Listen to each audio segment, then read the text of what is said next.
Mesdames, Messieurs, bonjour et merci d'être encore en direct sur Info TV dans le cadre justement de votre programme Espace Miné de lundi à vendredi 10h 11h52.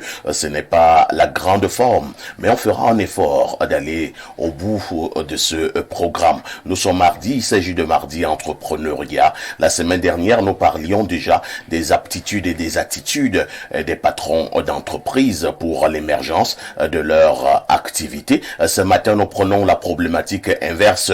Quelles devraient être les attitudes à adopter pour des employés?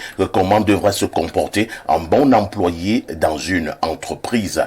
Ce matin, justement, nous faisons donc cette incursion dans le domaine, dans le monde de l'entreprise, avec un ancrage tout particulier sur les attitudes et les aptitudes des employés. Dans le cadre toujours de ce programme, on ira en kiosque avec la très étincelante Claudia Antia pour la quintessence de l'information parue de ce côté. La dénonciation du jour est restée intacte. Elle vous sera également délivrée afin que nul n'en ignore. Au canal 317 du Canal Plus International. Vous êtes à pic sur Info TV. C'est votre chaîne de télévision qui monte. Et qui monte encore. Eric Achinko, bonjour. Bonjour, parfait ici. Bonjour à ton riche panel. Je voudrais me faire le devoir de transmettre les salutations de certains téléspectateurs qui vous regardent et qui vous adressent leurs admirations, notamment à Blériot et à toi. J'ai rencontré un certain Niobé Serge Valéry, je crois que du côté de Douala, ils sont en train de vouloir faire un fan club d'espace miné. Et je crois que c'est la preuve justement que c'est une émission qui est très regardée et qui parvient à capter non seulement l'attention, mais davantage qui permet aux Camerounais de se remettre quotidiennement des difficultés qu'ils rencontrent ça et là. Lorsque vous dites qu'il s'appelle comment? Il s'appelle Niobé Serge Valéry. Et qui veut mettre sur pied un fan club Espace Miné à Douala. Du côté de Douala, justement. Il n'y a pas de souci. Il faut également dire que quelqu'un de m'a aussi contacté hier. Lui, il est du côté du Congo Brazza. Il voulait également mettre sur pied un fan club Espace Miné. Je lui ai également dit qu'il n'y avait pas de souci. Ces demandes viennent de partout. Des gens qui veulent mettre sur pied des fan clubs Espace Miné. Tout ce que nous leur demandons, c'est d'être à l'image d'Espace Miné. C'est d'être à l'image d'Espace Miné. Ça veut dire ce que ça veut dire. Tout à fait, parce que il y a quand même une carrure, il y a quand même une image, et je pense que tout cela seront à la hauteur. Merci de toutes les manières de m'avoir invité. Eric Achinko est analyste socio-politique et nous fait l'honneur et l'amitié d'être encore là ce matin. À côté d'Eric, nous accueillons l'un de nos experts en entrepreneuriat. Il devient également invité permanent tous les mardis. Lui, c'est Ibrahim Julien Maxime. Bonjour. Bonjour, parfait. Ici, un plaisir encore d'être avec vous. Ce matin, je voudrais saluer tout particulièrement le professeur Gouet Hervé Daniel, qui est une autorité de l'école des mines, l'école nationale des mines et des exploitations pétrolières de Kaélé, à Marois, parce qu'il est l'un des professeurs qui m'encourage le plus. Il ne cesse de faire ma publicité comme une réussite de toute l'école nationale supérieure des mines, et je tenais personnellement à le remercier en direct aujourd'hui. Il faut dire que vous êtes ingénieur. Oui, il faut dire que je suis ingénieur en exploration minière. Ingénieur. Et je suis encore ingénieur en traitement des minerais. Donc je porte 2 diplômes d'ingénierie dans le secteur minier. Ingénieur en exploration minière et ingénieur en traitement des minerais. En traitement de minerais. C'est donc une tête bien faite qui est parmi nous tous les mardis à partir de 10h. Merci Ibrahim. On aura besoin des gens comme vous pour développer le Cameroun. Merci parfait. D'accord. En face de vous, c'est notre consultant, le descendant de Oumniobé, dit fils de Boumniebel, le consultant planétaire, comme certains l'appellent déjà. Pierre Blériot, mais bonjour. Bonjour, parfait ici. Merci de m'associer à votre panel. Je suis heureux d'être là ce matin. Je voudrais sacrifier au rituel auquel les autres ont sacrifié en choisissant, en piquant au pif un téléspectateur du côté des Bolova, ouais. Daryl Nkwatan, il travaille du côté de l'antique. Vous savez à quoi nous sert l'antique? Tout à fait. Ceux qui s'amusent à nous déranger doivent savoir que nous avons des amis souvent. Donc c'est un jeune homme qui est très efficace dans son travail, un petit frère que je coach bien et qui peut nous être utile à tout moment. Il faut justement dire, Pierre Blériot, puisque vous parlez de l'antique, je pense que de plus en plus nous allons faire connaître le bien fondé de l'antique, hein, surtout quand vous êtes dans un pays qui s'appelle Cameroun, où il y a une race d'individus qui pensent que les réseaux sociaux sont là pour raconter n'importe quoi sur des individus diffamés, insultés, dénigrés. Et ils doivent savoir qu'il y a une structure qui a été mise sur pied par le chef de l'État pour traquer cette catégorie d'individus. Au-delà même seulement des réseaux sociaux, parfois les gars ont d'autres tactiques maintenant. Ils prennent des puces qu'ils croient non traçables et ils essaient de vous mettre mal à l'aise. Nous sommes là pour travailler. Chacun doit faire sa part. Ceux qui s'ennuient dans leur maison tout le temps, bon, je sais pas, mariez-vous, recrutez plusieurs, je sais pas. Occupez-vous. Pierre Blériot, vous et moi, nous étions quelque part hier en train de déguster du bon dolé après l'émission. Il y a un individu qui m'appelle, le fameux Nguélé Pierre. Nguélé Pierre. Et j'ai essayé de parler hier de ce Nguélé Pierre qui me dérangeait lorsque j'étais en pleine émission. Il m'appelle donc après l'émission. Oui. Et tu as mis la main libre. J'ai mis la main libre pour que Blériot écoute. Il me dit bonjour, monsieur Parfait ici. Je dis bonjour. Il me dit moi c'est Nguélé Pierre. Je dis ah, d'accord. Je dis oui. Il me dit bon, je vous appelle là de la part du ministre d'État, le professeur Jacques Famondongo. Je dis oui. Il m'a demandé de vous insérer dans le groupe des élites du RDPC, le groupe WhatsApp. Je lui dis, mais moi je ne suis pas du RDPC. Il dit non, ce n'est pas une affaire d'être du RDPC, vous êtes journaliste. Vous êtes journaliste, vous êtes un grand journaliste. Est-ce que, il dit, vous êtes un grand journaliste. Il dit, mais est-ce que quand on est grand journaliste, est-ce qu'on est du RDPC? Et il me dit, non, ce n'est pas ça. Écoute d'abord ce qui a été dit. Je vous dis que c'est le ministre Famondongo qui m'envoie. Vous voyez un peu le trafic d'influence. Je lui dis que j'ai bien suivi que c'est le ministre d'État, le professeur Jacques Famondongo, ministre de l'enseignement supérieur, qui fait grand chancelier des ordres académiques. Je le sais. Qui recrute déjà. Il me dit, dans ce groupe WhatsApp, vous aurez l'opportunité d'être avec tous les sénateurs RDPC, tous les députés RDPC, tous les maires RDPC et certaines autres hautes personnalités de la République qui font partie du RDPC. Ils pensent que Amolo dit ça. De cela, j'ai ri. J'ai dit, ben, moi, je n'ai pas besoin d'être avec toutes ces personnalités. Il me dit, vraiment, moi, je ne sais pas pourquoi J'ai dit, monsieur, tu sais, lorsque j'ai voulu commencer à parler, il a raccroché. Pourquoi il a raccroché? J'ai complètement compris que c'était ni plus ni moins qu'un arnaqueur. Vous allez voir, parce qu'ils ont des, comment on appelle ça, des stratagèmes. Il allait dire, envoie-moi ton numéro de ceci, ton numéro de cela. Dès que tu le fais, le gars vide ton compte. Mais c'est comme s'il n'avait pas compris. Le gars vide ton compte. Moi, je pense avoir lu un communiqué du ministre de l'Enseignement supérieur qui dénonçait justement quelqu'un qui se passait pour un de ses envoyés. Et ça doit justement être ce fameux monsieur. C'est justement de lui qu'il était question. Mais il n'a même pas compris, il n'a même pas lu que le ministre avait déjà dénoncé cette attitude. Oui, est-ce qu'ils suivent même ces choses-là prennent aussi ceux qui ont de la mauvaise ambition. Ouais. Parce que si beaucoup de jeunes auraient cédé, tu seras dans le groupe des élites, il y a tous les sénateurs, tous les députés, tous les ministres.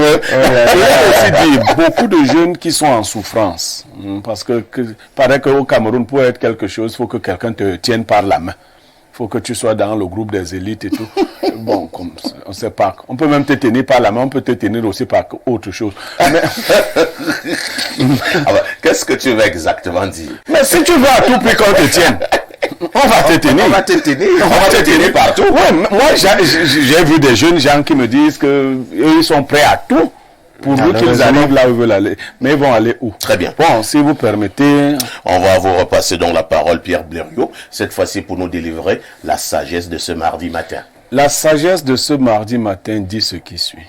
Il faut solder ses comptes avec son passé si on veut vraiment passer à autre chose. On peut reprendre. Il faut solder ses comptes avec son passé si on veut vraiment passer à autre chose. Ça veut dire quoi? Parfait. Tant que vous demeurez avec des problèmes du passé, avec des contrats du passé, avec des relations du passé qui ne sont pas vidées, vous vivrez toujours dans votre passé. Vous pouvez illustrer, que ce soit même dans des relations intimes.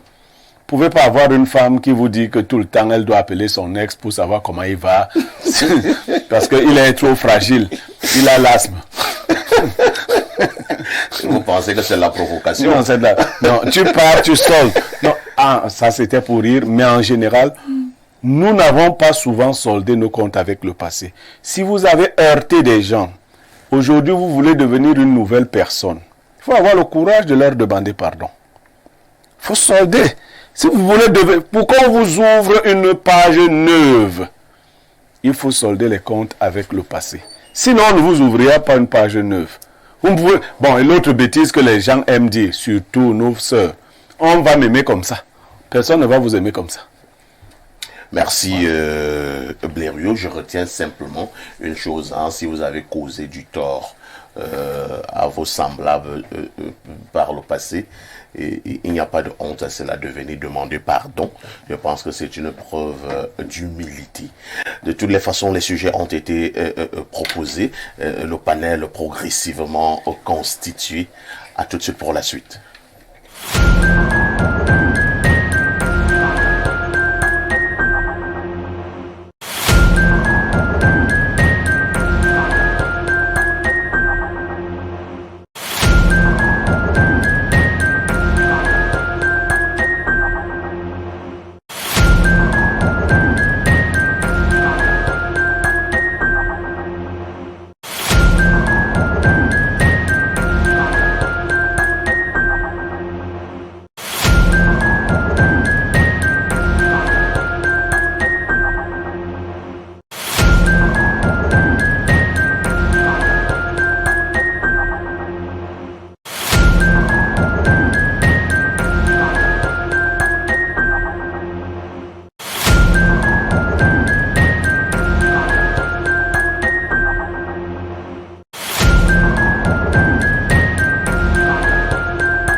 Bonjour. Bonjour, parfait ici. Bonjour à tous les téléspectateurs d'Espace Mini qui nous regardent ce mardi. C'est un plaisir d'être là. Vous avez froid ou alors c'est un loup? J'ai très froid. Oh là là. J'ai vraiment très froid. Vous avez froid? Oui. Moi, je suis un peu grippé. Oh là là. Il est préférable que je ne dois pas trop m'approcher de vous. Ah bon? Oui, non, oui. ma grippe n'est pas contagieuse. Ah bon? Elle est d'ailleurs une grippe élégante. J'y crois pas. Une grippe élégante. Claudia Ancha, nous l'accueillons tous les matins ici en direct sur Espace Miné pour la quintessence de l'information parue en kiosque au Cameroun. Claudia, que disent les journaux? Parfait ici, les journaux parlent ce mardi de la chocolaterie. Et puis c'est Info Matin qui nous donne les précisions sur cette actualité. Il nous dit une société italienne vante les qualités du cacao camerounais. Au terme de l'audience que le ministre du Commerce lui a accordée ce 14 octobre à Yaoundé, Agui Sepina Pisicalo, président de la prestigieuse entreprise de Mori, a déclaré que la fève du cacao est bien fermée. La fève du cacao camerounais et son arôme est différent des autres, ce qui la rend unique à son genre et permet de produire un chocolat de haute qualité. À l'occasion, Luc Magloire Mbargatangana a réitéré l'engagement des pouvoirs publics à soutenir des initiatives qui valorisent la production nationale et renforcent la position du pays de Paul Biya sur le marché international. La suite de cette rencontre est à retrouver en page 3. Loin de la fève du cacao camerounais, le jour nous propose de nous replonger dans l'affaire Glencore. Ce matin, la SNH met la pression sur le TCS. L'entreprise rappelle qu'elle reste en attente de l'ouverture des auditions du tribunal criminel spécial suite à la plainte qu'elle avait déposée le 6 novembre 2023. La suite de cette affaire est à retrouver en page 6. Le Messager, le tabloïd de Feu Diawé parle ce matin d'exploration des minerais dans la KDI, collusion mafieuse. Le journal s'interroge en grande tribune ce matin. Le ministre par intérim des mines et certains ponts du régime prennent en otage un secteur dont le développement devrait pourtant permettre à ce département de sortir de l'enclavement. L'information est à lire en page 3 ce matin. Georges-Alain Boyomo avec le quotidien Mutation s'intéresse plutôt à l'emport substitution Sillon au féminin. La journée mondiale de la femme rurale se célèbre ce jour au Cameroun dans le sens de magnifier et accroître son action pour plus de souveraineté et de sécurité alimentaire à printemps. L'économie quotidienne de Thierry Ekouti nous propose de nous amener du côté de Sopro-Aïkam. Papa Madiawe Diaye démis de ses fonctions de président du conseil d'administration. Il est entre autres reproché aux Sénégalais des fautes et des violations des statuts de ce groupe camerounais spécialisé dans la production et la transformation de l'huile de soja. L'information est à retrouver en page 8 de ce journal paru en kiosque ce matin. Capital Info s'intéresse à l'humanisation des soins de santé, une réalité à l'épreuve de la mauvaise foi des patients. Retrouvez cette information clairement détaillée dans ce journal. Et puis l'info à chaud part du Festival des arts et assimilés, la littérature camerounaise honorée au Bénin, apprend-on dans ce journal en page 5. Et puis Réalité Plus nous propose des actualités. On parle tout d'abord du ministère de l'administration territoriale. Laissez Paul Atangandi faire son bon boulot. L'information est à lire en page 2 et 3. Et puis, sénateur Maître Paulin Diorwe, président national du MDR. Monsieur Tassi Dikana est fils de notre feu président Dakole Daïsala et non membre du MDR, dont n'a pas droit à la parole au sein du parti. L'information est à retrouver en page 4 et 7 de ce journal. Voici l'avenir, le journal des Sévirans. Colocon, on parle de performance gouvernementale. Le journal s'interroge, et si c'était lui le meilleur ministre des Travaux publics de l'Herbia? Point d'interrogation. Le jour revient, on parle cette fois-ci de sport. Cannes Maroc 2025, les Lions indomptables qualifiés, la victoire en but à 0 face au Kenya à Kampala hier, les places en tête du groupe J, sans concurrent à 2 journées de la fin. Lire les statistiques des joueurs de la page 9 à 10.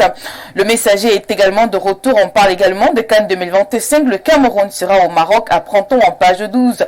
Même son de close pour l'info à chaud, Coupe d'Afrique des Nations Maroc 2025, qualification sans douleur des Lions indomptables. Retrouvez donc les 2 matchs des Lions livrés en page 11. Mutation s'intéresse également à la Cannes Maroc 2025 au bas de une de son journal, plus précisément en page 11, le Cameroun qualifié. Apprend-on. Et voici Intégration qui s'intéresse aux inondations, alerte rouge dans 9 régions du Cameroun. L'information est à lire en page 4. Nous clôturons avec le journal La Capitaux Public Cameroun Tribune qui s'intéresse justement au Cameroun et au Tchad, le pont de l'Alliance. Les grands travaux terminés, le nouvel ouvrage de franchissement sur le fleuve Legon entre les villes de Yagua au Cameroun et Bangor au Tchad sera ouvert à la circulation dans les prochains jours avant sa réception définitive prévue en décembre prochain. Mais déjà, les populations des 2 rives commencent à ressentir les bienfaits de ce projet intégrateur. Lire le grand reportage des envoyés spéciaux des Cameroun Tribune de ce côté. Merci Claudia pour toutes ces actualités parues en kiosque au Cameroun, actualités fraîches du pays. Il ne me reste qu'à vous souhaiter une excellente journée, Claudia. Merci, excellente journée à vous, parfois ici et surtout bonne suite d'émission. On se dit à demain 10h. À demain 10h. N'oublie jamais le conseil. Tout ce qui brille n'est pas or, petite Claudia. Reste prudente. Merci Claudia. Et il y a un moment, je viens de dénoncer ce fameux Nguélé Pierre. Il y a un fidèle téléspectateur qui vient de m'envoyer une capture d'écran où le même fameux Nguélé Pierre dit, au niveau de la capture d'écran, je suis le procureur Nguélé Pierre, je cherche à vous contacter via mon numéro. Et il donne ce numéro. Mais vous ne décrochez pas bien, mais vous ne décrochez pas bien vouloir me joindre. Donc, je ne sais pas. Il est donc peut-être fort possible qu'il y ait un Nguélé Pierre au Cameroun qui soit procureur de la République. Peut-être. Et il utilise... Nous avons plein d'amis procureurs, ils vont réagir. Ici, dans leurs différentes promotions, il y a un fameux Nguélé Pierre. On va voir.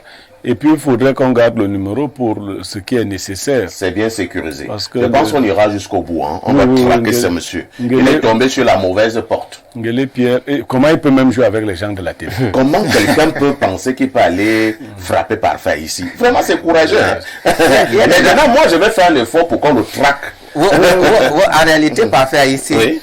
Quand la chute s'approche, il y a des attitudes et des comportements qui ne sont pas différents de celui-ci. Et c'est exactement à ce niveau qu'il va se retrouver pris dans son propre piège. Très bien. Donc, nous allons donner même d'abord le numéro en direct. Oui. On le donnera en off, là où il faut également. Donc, quand il contactait le monsieur, il dit, je suis le procureur Nguélé Pierre. Je cherche à vous contacter via mon numéro. Il s'agit du 697 25 66 87. Je reprends. Le 697 25 66 87. On va d'abord voir si ce numéro existe. Maintenant, il appartient à qui, ainsi de suite. Il y a les spécialistes qui vont se mettre au boulot là tout à l'heure. Et ce monsieur va perdre le sommeil. Partout où il se trouve. Est-ce qu'un Nguélé Pierre, si on demande même à tous les téléspectateurs de l'appeler, est-ce qu'il va vivre? Parce qu'il y a des techniques, on peut dire que tout le monde appelle désormais Nguélé Pierre. Son téléphone va sonner, il va se fatiguer. Donc, voilà. Il y a donc un autre message qui arrive à l'instant. Quelqu'un qui dit bonjour patriarche. Donc il écrit à quelqu'un d'autre et la personne m'envoie donc cette capture d'écran. Je suis en train de suivre Espace Miné. Monsieur Nguélé Pierre qui a voulu arnaquer Parfait ici en utilisant le nom du ministre d'État Jacques Famondongo a aussi essayé de m'arnaquer la semaine dernière. Ci-dessus une capture d'écran de sa prise de contact avec moi à toutes fins utiles. On va commencer à traquer les Nguélé Pierre. On verra qui est le vrai Nguélé Pierre. Qui est le vrai Nguélé Pierre? Vraiment, quand tu te lèves un matin, tu dis que tu vas arnaquer ici, c'est courageux, hein? C'est courageux. Maintenant, tu vas perdre le sommeil, cher monsieur. Au moment où nous parlons, je suis qui regarde. Tu vas même changer de numéro, ça ne te dérange en rien. Il y a les experts qui sont... Change même de numéro, mais on va t'avoir. D'accord. Cela étant dit, au moment où Claudia nous donnait l'essentiel de l'information parue en kiosque ce matin au Cameroun, il y a l'affaire Glencore. Et le journal nous informe que l'administrateur directeur général, Moudiki, Monsieur Adolphe Moudiki, est décidé que le tribunal spécial puisse ouvrir le procès contre certains travailleurs de sa structure. Il s'agit de la Société nationale des hydrocarbures, la SNH. Nous avons également retenu, c'est vrai que Claudia ne l'a probablement pas dit, mais la séance de prière pour Paul Biya a été reportée. Je ne sais pas si Blériot et les autres ont été au courant de cette actualité. Il s'agit, je pense, de l'association de tous les anciens séminaristes et qui ont décidé d'organiser une prière écuménique le 17 à Yaoundé. Le 17, je pense, c'est quand? C'est demain? C'est demain. Après-demain. Après-demain. Le 17. Jeudi le 17. Et ça devait, cette prière écuménique devait avoir lieu à partir de 14h au Palais Polyvalent de Sport. Et la note a été signée par le ministre Henri Yebaïssi. Et nous apprenons que la séance de prière pour Paul Biya a donc été reportée. Là, je pose la question à Eric ancien séminariste. Entre-temps, la question est celle de savoir, quelqu'un a-t-il intérêt à ce qu'on ne puisse pas prier pour le président Paul Biya? Oui. Ah bon? En réalité, prier pour le président Paul Biya ne nécessite pas tout ce qu'on fait autour de l'événement. C'est random. C'est random, ça veut dire que ce n'est pas sincère du tout. Ah bon? C'est pas Vous avez une machine qui mesure la sincérité de la prière? En réalité, on n'a pas besoin de faire du vacarme pour prier pour quelqu'un. Vous ne savez pas combien de personnes prient pour vous prie pour tout ce C'est que vrai. nous faisons ici, C'est là. Et les meilleures prières sont sous silence. Dès lors qu'elle prend une connotation comme celle-ci, elle devient politique. Et on voit des gens, les mêmes gens dans les champs politiques, on les voit dans les champs religieux, spirituels. C'est vrai, mais il faut laisser cela même. Et puis, c'est pas mauvais de faire une prière. Hein. Ça, il faut prier pour le Cameroun, il faut prier pour tout le monde, mais il faut davantage prier pour le Cameroun. Le problème est que par moment, on concentre nos efforts sur les individus. Pendant que la masse, pendant que les institutions et autres sont là, il faut même prier pour que les routes soient faites, bien faites. Vous avez vu, il y a Cameroun Tribune qui a fait une très belle analyse sur le pont qui relie Bongor à l'autre côté, Yagua et autres. Mais nous avons déjà parlé de la route, la nationale, je crois numéro 1, Maroua Kousseri. Vous voyez son état. Donc, il faut prier pour que tous ces projets avancent. Ce serait important aussi. Donc, ça a été renvoyé. Certainement, ceux qui ont renvoyé cet événement savent pourquoi. Très bien. Pierre Blériot, Niamey, que j'ai vu ce communiqué signé donc du ministre Henri Yeba ici. C'est une initiative des anciens séminaristes qui ont décidé de prier pour le président de la République et pour la paix au Cameroun le 17 octobre prochain, c'est-à-dire jeudi prochain, comme nous l'avons dit. Cette prière écuménique devait se tenir du côté du palais polyvalent de sport à partir de 14h. Et tout le monde était invité pour aller prier de forts moments de méditation pour le président de la République et la paix au Cameroun. Et ce matin, moi je me suis levé étant énervé, Pierre Blériot, qu'on a refusé qu'on aille prier pour le chef de l'État. Bon, j'ai lu un livre intitulé « À contre-temps » et le sous-titre c'est « Tomber la foi ». Il a été écrit par Fabien Eboussi Boulaga. En général, les anciens séminaristes sont de deux ordres. Il y a des gens qui ont été chassés des séminaires et des gens qui allaient au séminaire non pas spécifiquement pour devenir des prêtres ou encore qui voulaient devenir des prêtres et ont décidé par eux-mêmes de ne pas le devenir. Donc je crois que si vous êtes ancien séminariste, vous n'avez pas trop à voir avec la prière. Il y a les présents séminaristes et puis les séminaristes qui sont devenus les prêtres. La prière, c'est pour eux. Ça, c'est la première chose. Deuxième chose, je crois, Achille l'a dit, hein, la Bible nous dit que si vous voulez prier, entrez dans votre chambre. C'est dans Matthieu. Voilà, enfermez-vous et tout le reste. Ne soyez pas comme les hypocrites, dit Matthieu, Les pharisiens. qui aiment à prier dans les rues et dans les places publiques pour être vus. Donc, s'ils sont dans des anciens séminaires, ils devraient avoir lu ça, que la Bible dit. Donc, s'ils veulent être en conformité avec la Bible, ils ne doivent pas faire ça. Mais en même temps aussi, Blériot, dans la même Bible, il est également écrit que là où 1, 2 ou 3 personnes seront réunies en mon nom, je serai avec eux. Oui, mais on n'a pas dit que ces personnes vont annoncer qu'elles vont se réunir. On a dit que si elles se retrouvent quelque part pour faire quelque chose, le Seigneur viendra. Non. Je crois que les prières ne sont pas nécessaires. Je suis contre ce que dit Achille encore sur les prières. Dieu nous a donné les cerveaux pour les utiliser et bien travailler. On n'a pas besoin de prier pour avoir des routes au On n'a Cameroun. pas besoin de prier pour ça. On sait là où va l'argent de tel ou tel projet. D'accord. Mais si ceux qui gèrent les projets sont envoûtés, on peut avoir des séances et des Comme c'est exorcismes. le cas. Bon, maintenant il faut les délivrer, il faut les exorciser. Ouais. Là, il faut donc appeler ça, il faut faire de l'exorcisme généralisé. Mais en fait, même on peut capter vos énergies si vous allez à une telle prière pour renforcer l'énergie des gens qui vous ont convoqué à la prière. Ah bon? Oui. Là, vous touchez à un autre domaine, là. Oui, mais moi, je touche là au domaine de la spiritualité. Vous savez, quand vous allez dans les églises, vous êtes nombreux à dire la même chose. L'énergie que vous dégagez, elle est récupérée par les grands maîtres du temple. Quand vous, par exemple, dans votre congrégation, vous aimez réciter une prière, Notre Père qui es aux cieux. Non, c'est pas celle que vous récitez. Je vous salue Marie. Voilà, c'est celle-là que vous récitez. Pleine de grâce. Et voilà. Le Seigneur est parmi nous. Vous êtes bénie entre toutes les femmes. Et Jésus, le fruit de vos entrailles, est béni.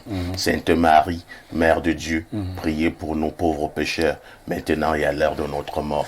On dit Amen. Mais vous voyez que nous sommes... Parfait était un ancien séminaire. Non, c'est un catholique. Je suis un croyant convaincu. Alors, il n'a rien à voir avec les histoires de Blériot. Voilà, donc, Achille, comme moi et Ibrahim, nous nous sommes maîtrisés pour ne pas accompagner votre égrégore.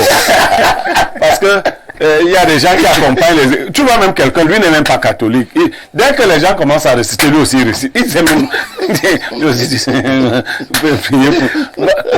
Non, chacun doit prier pour lui-même. Blériot, c'est vrai. Quand vous dites ce que vous êtes en train de dire là, est-ce que vous savez que vous pouvez inquiéter plusieurs croyants, vous pouvez affaiblir la foi de certains? Non, la foi qui est fondée sur l'erreur n'est pas une foi. Donc, je ne les affaiblis pas. Si vous bâtissez sur du sable, votre maison va s'écrouler. Je ne les affaiblis pas. Ils n'ont même pas encore la foi quand ils se fondent sur l'erreur. Si votre maison est bâtie sur du sable, les vents viendront et vont l'emporter. Très bien. Donc, la Bible... Pour Blériot, donc, c'est une bonne décision que la séance de prière pour Paul Biya, il a peur au Cameroun, a été reportée. On n'a pas dit qu'elle a été annulée. La bonne décision serait qu'on l'annule. Ah bon? Pas la reporte, qu'on l'annule. La Bible demande de prier pour les autorités. Ouais. Et tous ceux qui sont élevés en dignité. Tout à fait. Cela se fait tous les jours dans les... Si vous voulez vivre dans la paix et la quiétude, vous devez... Les cœurs des rois sont comme des courants d'eau dans la paume de main de l'Éternel. Il les dirige là où il veut. Il faut lui demander de diriger le cœur de notre roi du bon côté. Pour que tout se passe bien au Cameroun. Il faut prier pour le Cameroun en tant que nation, pour que les irrédentismes que nous observons soient réglés. Le communautarisme qui est en train de monter et que les uns et les autres encouragent. Aujourd'hui, il faut soutenir ses frères. Quand même ton frère ment, vole, couche avec votre maman et tout. Dès que c'est votre frère, il faut le soutenir. Vous connaissez les frères qui couchent avec la maman? Il faut seulement soutenir, puisqu'il est votre frère. Donc, on est dans cette vague-là. Toutes ces bêtises sont entre... Les gens, eux, ils ne comprennent pas. Les gens des sectes appellent frères les gens qui font les mêmes choses. Vous prenez frère parce que vous êtes seulement nés dans le... Est-ce que même ceux qui sont nés du même branche que moi ne sont plus mes frères? Ils savent pas ce que je fais. Là où tu es là, on ne sait pas ce que tu fais. Lui aussi il fait ce qu'il fait. La fraternité, c'est quand on était enfant là-bas. Moi, je n'ai pas... Mes frères, c'est les gens qui font les mêmes choses que moi. Parce que tu ne sais pas quand je dors là où je vais. Là-bas, je rencontre mes frères. Mais en journée, là, je n'ai pas les frères. Merci, hein, c'est compris, Blériot. Ibrahim, Maxime, nous voulions prier pour le président de la République et pour la paix au Cameroun, jeudi prochain, avec l'apport de tous les anciens séminaristes. Pour l'instant, nous ne comprenons pas pourquoi cette séance de prière, il faut le marteler, était écuménique. Cela signifie qu'on devait avoir les catholiques romains, on devait avoir les pentecôtistes, on devait avoir les musulmans, on devait avoir, je sais pas moi quoi, tout le monde en un seul lieu, avec une seule initiative. Mais c'est pas pourquoi on reporte cette séance de prière. Ce n'est qu'une séance de prière. La prière dérange qui? Lorsque nous prions, nous appelons Dieu. C'est très vrai. Je vais prendre... Je vais aller juste au niveau de la motivation. La motivation de l'idée de départ et puis aussi du porteur de projet. Blériot s'est arrêté quelque part lorsqu'il disait que si quelqu'un veut prier, qu'il entre dans sa chambre, qu'il prie, mais qu'il ne se tienne pas debout en place publique et avec de longues robes pour prier. Mais la suite de cette histoire nous dit également que car s'il le fait, en fait, il a reçu sa récompense. Tout à fait. Donc, il peut y avoir un besoin de positionnement géopolitique. Et vous savez qu'aujourd'hui, l'entité religieuse, je vais dire ça comme ça, est un bras très puissant. Si les églises aujourd'hui décident que on va dire qu'on vote pour X, ce candidat a de bonnes chances de s'en sortir. Vous pensez donc que l'Église est stratégique en politique dans un pays elle est stratégique. Parfois ici, tout entrepreneur sait qu'il se doit Et là, quand je dis entrepreneur, ne le prenez pas au niveau de celui qui crée une entreprise. Oui. Prenez comme quelqu'un qui entreprend. Au sens Il large. entreprend de se marier, il entreprend. Vous voyez? Et donc, toute organisation qui entreprend doit se lier d'amitié avec le politique. Je m'en fous à quel point vous êtes millionnaire, vous êtes intelligent. Si vous avez pour ennemi le gouverneur d'une région, et que vous n'avez pas tissé des liens d'amitié avec le politique de la région, s'il dit que je ferme votre entreprise se ferme. Et donc, à votre intérêt de pouvoir développer des relations cordiales avec le politique. Donc, ça dépend de la motivation initiale. Est-ce qu'il y a besoin? Il y a besoin que le politique se rende ou soit rassuré que vraiment le religieux ou l'autorité religieuse est avec elle. Pour ça, on organise un rassemblement. Ça, c'est une motivation potentielle, c'est une hypothèse. Une deuxième hypothèse serait que effectivement, là où 2 ou 3 se rassemblent, son nom Dieu est là et que bon, le Cameroun va mal ou il est en danger. Peut-être qu'il faudrait faire descendre Dieu. C'est également une bonne chose. Mais là, vous soulevez une autre problématique avec le fait que c'était un culte écuménique. Et là, c'est plusieurs partis qui présentent plusieurs points de divergence, qui, d'histoire, ne sont pas toujours bien entendus. Je ne sais pas trop ce que ça va donner, mais je suppose que il peut y avoir ce genre de réticence-là. À comment est-ce qu'on va effectivement prier? Qu'est-ce qu'on va dire exactement? Tout à l'heure, tu as dit, je vous salue Marie. Pleine de grâce. Pleine de grâce. Le Seigneur est parmi vous. Et tes confrères n'ont pas répondu à ça parce que ce sont des gens qui n'ont rien compris. Ils ne sont pas dans le je vous salue Marie. Vous savez, le Cameroun est sous la protection de la Vierge Marie. Voilà, donc tu vois, ça c'est le point de vue de l'international parfait ici. Tout le monde dans le point de vue de violence, c'est autre chose. Tu vois, donc du coup, quand tous ces le Cameroun est sous la protection des bombes. Voilà, tu vois, ces obédiences interdénominationnelles se rencontrent, il peut y avoir des points de divergence qui nécessitent de renforcer l'organisation et de mieux communiquer pour que ce soit une réussite. Merci Ibrahim pour votre contribution. Nous accueillons également Joseph Zambo qui nous a retrouvés sur ce plateau. Bonjour Joseph Zambo. Bonjour Papa ici. Vous êtes expert en entrepreneuriat, mais nous vous accueillons avec cette actualité, la séance de prière à l'honneur du président Paul Biya et pour la paix au Cameroun vient d'être reportée. Pour vous, qu'est-ce qui peut justifier un tel report? Bon, déjà, il faut noter qu'à travers les personnes de bonne foi, on est déjà rassuré que le président est bien vivant. Peut-être qu'il est en santé. Non, nous ne parlons plus de cette actualité. Nous parlons de la prière à l'endroit du chef de l'État. Déjà, il faut respecter les choses, Joseph Zambo. Moi, je n'aime pas le désordre sur ce plateau. Allons-y. J'aimerais déjà arriver sur le thème. Quel était le thème de la prière? Est-ce que c'est pour son état de santé ou est-ce que c'est pour autre chose? Il n'y a pas un problème d'état de santé, vous ne comprenez pas. Le ministre DCC nous a rassurés, le porte-parole du gouvernement, le ministre de la Communication nous a également rassurés. Donc, Monsieur Joseph Zambo, il faut suivre l'actualité. Parce que, enfin, la prière, moi je pense que c'est une très bonne chose, mais il ne faut pas juste regrouper des hommes de Dieu n'importe comment pour une prière qui a une thématique comme celle-là. Je pense que ça demande beaucoup de préparation, il faut organiser beaucoup de choses. Le pays ne se gère pas d'une manière désordonnée et non structurée. Vous êtes en direct sur Info TV, 10h, 11h52. À tout de suite pour la suite.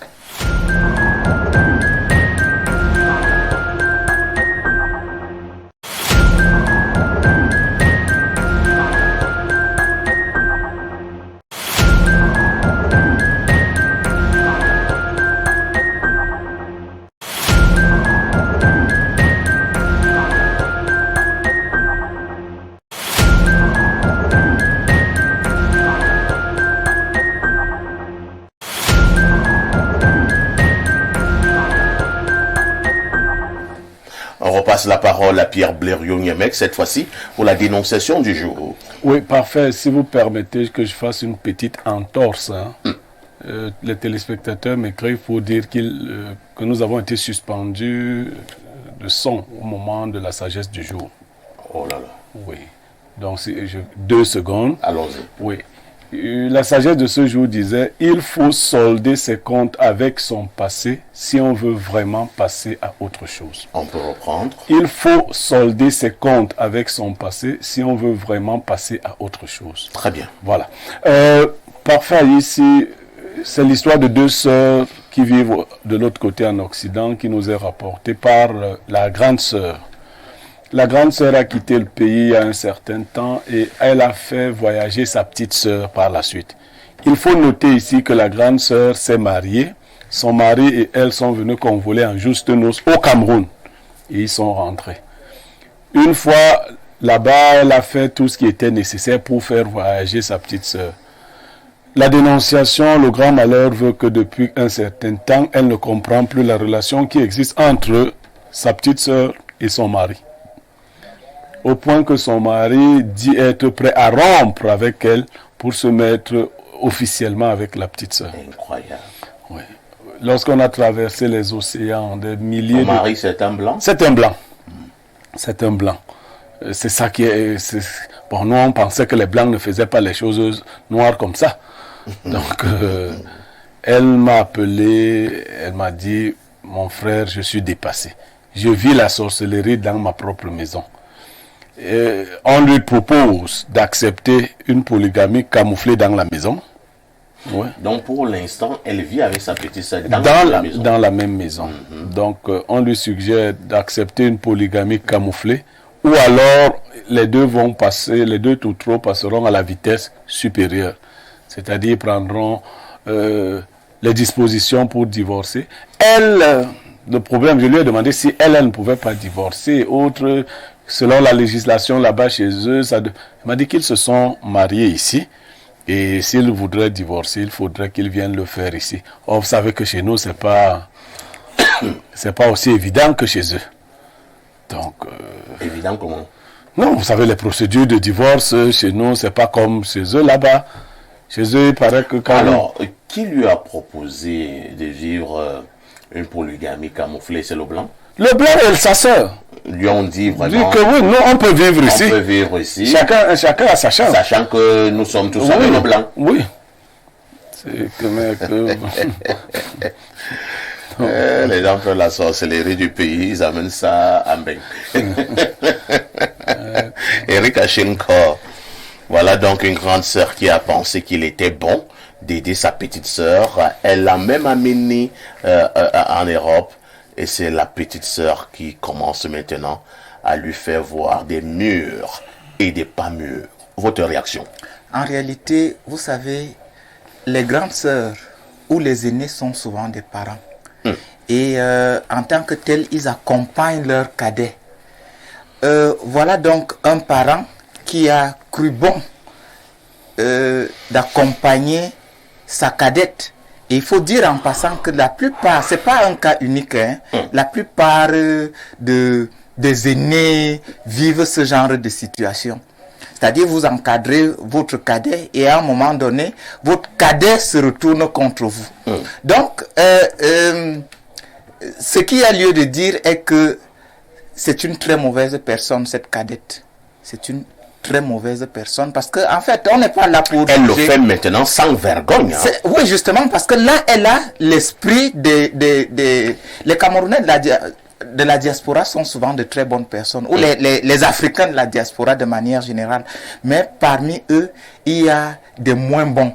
C'est-à-dire quand celui-là décide de te nuire, il est capable d'aller jusqu'au bout. Malheureusement, Bléreux le disait, on a cru que ces gens-là ne faisaient pas ce genre de choses. Peut-être oui, ils ne le font pas comme nous, parce qu'ils sont cadrés, ils sont là-bas, la loi existe vraiment dans la régulation des relations qu'il y a entre les êtres humains. Mais c'est cette fille-là qui a dû l'amener à faire ça parce qu'ils ont vécu ensemble, elle n'a pas mis de gants, il y a eu un rapprochement. La grande sœur qui l'a prise comme sa fille, parce que c'est de ça qu'il s'agit. Elle s'est dit, ça c'est ma fille, je dois l'élever, et elle l'a élevée. Vous voyez comment elle se comporte vis-à-vis d'elle. Donc c'est une très mauvaise fille.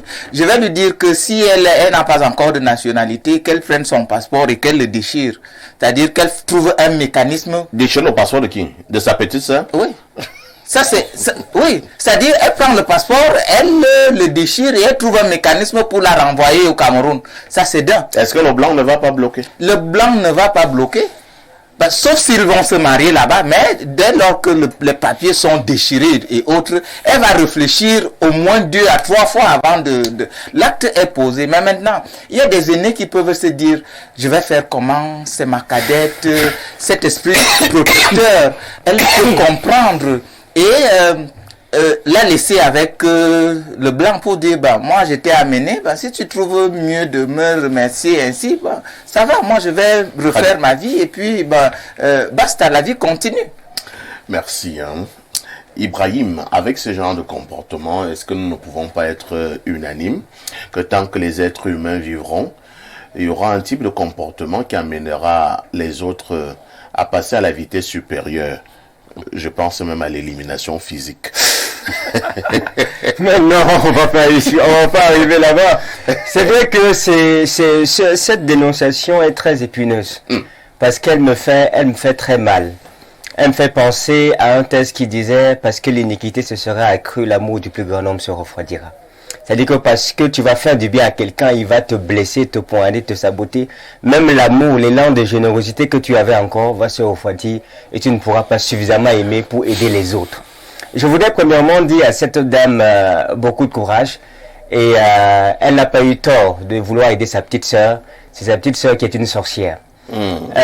Honnêtement, j'ai d'abord commencé à réfléchir que il faut qu'il chasse même, elle me chasse la petite là dehors, qu'il la mette dehors. Et puis je me suis rendu compte que si la proposition de la polygamie vient de son mari et de sa petite sœur, ça veut dire que si la grande sœur ça tarde à aller dans ce sens-là, peut-être on va la mettre dehors et ils vont se séparer. Et malheureusement, Blériot nous dit qu'elle ne veut pas perdre son mari, elle ne veut pas divorcer. Dans ce cas de figure-là, ça devient un peu compliqué. Le conseil que moi je donnerais, je ne sais pas à quel âge elle a la dame. Elle est dans la trentaine. Non, ça veut dire qu'elle peut encore gagner. Alors, est-ce qu'il y a un âge auquel je ne peux plus gagner? Non, il y a un âge que si 60 ans et que la petite, tu vois, son corps révèle les choses. Et que la petite a 28 ans. Tu vois que ça devient très compliqué. Donc là, elle peut encore gagner. Les hommes, vraiment. Moi, vous les hommes, non, tu es aussi dans ça. Non, je suis en train de dire quelque chose de réel. Parce que je veux que cette dame aînée reconquiert son mari. Je pense que, je ne sais pas pourquoi, mais il n'y a pas de fumée sans feu. C'est vrai que sa petite sœur peut être une femme fatale, une allumeuse, c'est-à-dire qu'elle est venue réveiller des choses chez le mari de sa grande sœur, mais je pense que sa grande sœur peut reconquérir son mari. Parfois, il y a des choses qu'on ne fait plus parce qu'on a déjà eu quelqu'un avec nous qui fait en sorte qu'on lui apporte un certain type d'attention, on ne se comporte plus d'une certaine manière et ses yeux se baladent beaucoup trop. Je pense que la dame doit faire un effort de reconquérir son mari et de prier. La prière, que le cœur, elle doit prier, que le cœur de son mari quitte de l'autre côté là-bas et revienne chez elle, afin qu'il trouve un terrain d'entente et que cette jeune fille sorte de la maison. Merci. Joseph Zambo, j'ai eu à causer avec une amie à l'époque qui était également tombée sur un blanc. Et le blanc en question est venu au Cameroun, tout allait plutôt bien. Et le blanc vivait à l'hôtel. Et de temps en temps, donc, il amenait son blanc à la maison familiale, naturellement où il y avait sa maman, donc la maman de la jeune dame. Un beau jour, les blancs sont terribles. Les gens qui disent souvent là que non, vraiment, les blancs ne sont pas comme les Africains. Les Africains ne connaissent pas l'amour. Le blanc lui dit, alors, ma chérie, j'ai quelque chose à te dire là, j'ai quelque chose à te dire, je ressens une faiblesse pour ta maman, je ressens une faiblesse pour ta maman. Bon, la fille me dit que elle a d'abord regardé l'affaire comme la sorcellerie.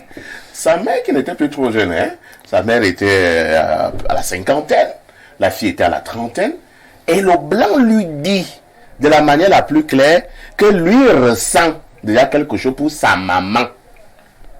Est-ce que parfois les blancs sont sérieux? Moi, je pense que les blancs sont sérieux. Ça, c'est un signe de sérieux. Parce que ça ne se fait pas seulement chez les blancs. Ça se fait aussi chez les noirs. Donc, on nous dit souvent que nous, les noirs, nous ne connaissons pas l'amour. Ce sont les blancs qui connaissent l'amour. Voilà donc l'amour. C'est-à-dire que tu fais venir ta petite sœur en Europe. Et le blanc commence à te dire que vraiment, tu as le choix. Soit tu acceptes que je vous gère à deux ici à la maison. Et quand la polygamie est interdite là-bas, donc personne ne parle. C'est que donc Blaireau appelle une prime pour les gagner, camouflé. Soit je divorce et je pars avec ta petite sœur. Voilà l'amour, non? C'est l'amour. Bon, en tout cas, on ne peut pas apporter un jugement de valeur envers les Blancs. Ça, moi, je ne peux pas le dire. Ah, de peur d'être raciste. Non, je ne veux même pas apporter un jugement de valeur sur la race. Mais par contre, je pense que la personne qui est parentée à l'autre, c'est la petite sœur qui est parentée à sa grande sœur. Tout à fait. C'est vraiment, c'est d'abord la première chose à mettre en exergue. La parenté, elle oblige quand même un respect de certaines restrictions et de certaines choses au niveau du fonctionnement quotidien. Je pense qu'une petite sœur ne doit pas envier à ce point l'époux de sa grande sœur. Même si le blanc, pour ce cas, peut être un peu psychopathe, si on va dire ça comme ça, mais il reste quelle est la position de la petite sœur. Est-ce que c'est la petite sœur qui est venue dire à la grande sœur que je me fais harceler par ton mari ou ton mari me regarde bizarrement? Non. Ça signifie que la petite sœur, d'une manière consentante, est d'accord avec le comportement du mari de sa grande sœur. Est-ce que la petite sœur accepte de vivre cette polygamie camouflée? Elle est très d'accord. Apparemment, même ça l'excite. Voilà. Donc, tout ce qu'on peut dire à la grande sœur, c'est que prochainement, parce que là, le fait est déjà fait, prochainement, elle doit juste faire attention. Pas seulement. Quand tu dis prochainement, il doit faire attention. Pour l'instant, c'est bon. Non, le fait elle reste dans cette polygamie. Non, le fait est déjà fait. Le mari est déjà la petite sœur. Ça, il n'y a plus rien à faire. La grande sœur, pardon? Mais on ne peut pas quand même mourir de la mauvaise des façons. Qu'elle meurt bien. Ça signifie qu'elle quitte la relation avec la tête haute et qu'elle essaie de se reconstruire. Déjà. Que la petite sœur donne le blanc à sa petite que la grande sœur donne le blanc à sa petite sœur. Le fait est déjà fait. Même si le blanc utilise quel moyen d'excuse et tout, est-ce que cette grande sœur-là retrouvera vraiment la paix dans ce foyer, sachant que l'homme avec qui je suis là a voulu ma petite sœur jusqu'au point de vouloir des divorces elle ne sera plus heureuse à toutes les façons. Qu'elle trouve une autre solution. Pierre Blériot-Niémec, avec tous les blancs qu'il y a en Europe, aux États-Unis, en Asie et que sais-je encore, il n'y a que mon blanc que ma petite sœur a trouvé de prendre, au point où je suis déjà menacé de divorce. Votre réaction? Parfait. Je ne sais pas comment les autres voient mon attitude, mais moi je suis quelqu'un de particulièrement difficile. Je ne laisse pas les gens de sexe opposé, non parentés dans ma maison, vivre n'importe comment. C'est prudent. Je vais vous dire, j'ai quelqu'un qui devait faire un travail chez moi et cela devait lui prendre 2 mois. Alors, je lui ai demandé où il comptait vivre pendant les 2 mois. S'il pouvait. Il me dit que non, comme il voit que la maison a beaucoup de chambres, il peut vivre dans une des chambres. Mais à l'étage, au rez-de-chaussée, il y a ma fille de 19 ans qui vit là. Et moi, je vais prendre un type de 27 ans, je laisse là. Mon frère, c'est pas le mariage que j'ai créé. Non. Tous les hommes ne réfléchissent pas. Non, moi, je sais pas. Il y en a qui peuvent. Lui, il est là pour faire son job. Oui. Il fait son job et il finit et il s'en va. Et celui qui viendra donc pour faire 2 jobs, comment tu sauras? C'est la question. Vraiment. C'est la tentation. Il y a des mixtures qu'il faut éviter. Il y a une forme de promiscuité qu'il faut éviter. Vous comprenez? On va dire que vous ne voulez pas aider les gens. Je le dis souvent à l'attention des femmes. Vos maris sont habitués à vous, nous sommes habitués à vous. Vous faites venir vos soeurs, vos cousines, qui ont aussi des envies. Parce que quand une jeune femme vient dans votre domicile, elle se rend compte qu'il y a le bien vivre ici. Bon, elle commence à se dire, comment aller chercher loin ce qu'il y a à côté. Et les hommes, pour la plupart, ne sont pas disciplinés. Pour la plupart, il y a quelques exceptions d'hommes qui peuvent vivre avec les sœurs de la femme, les cousines, les enfants qui ne sont pas leurs enfants. Ils ne sont pas nombreux.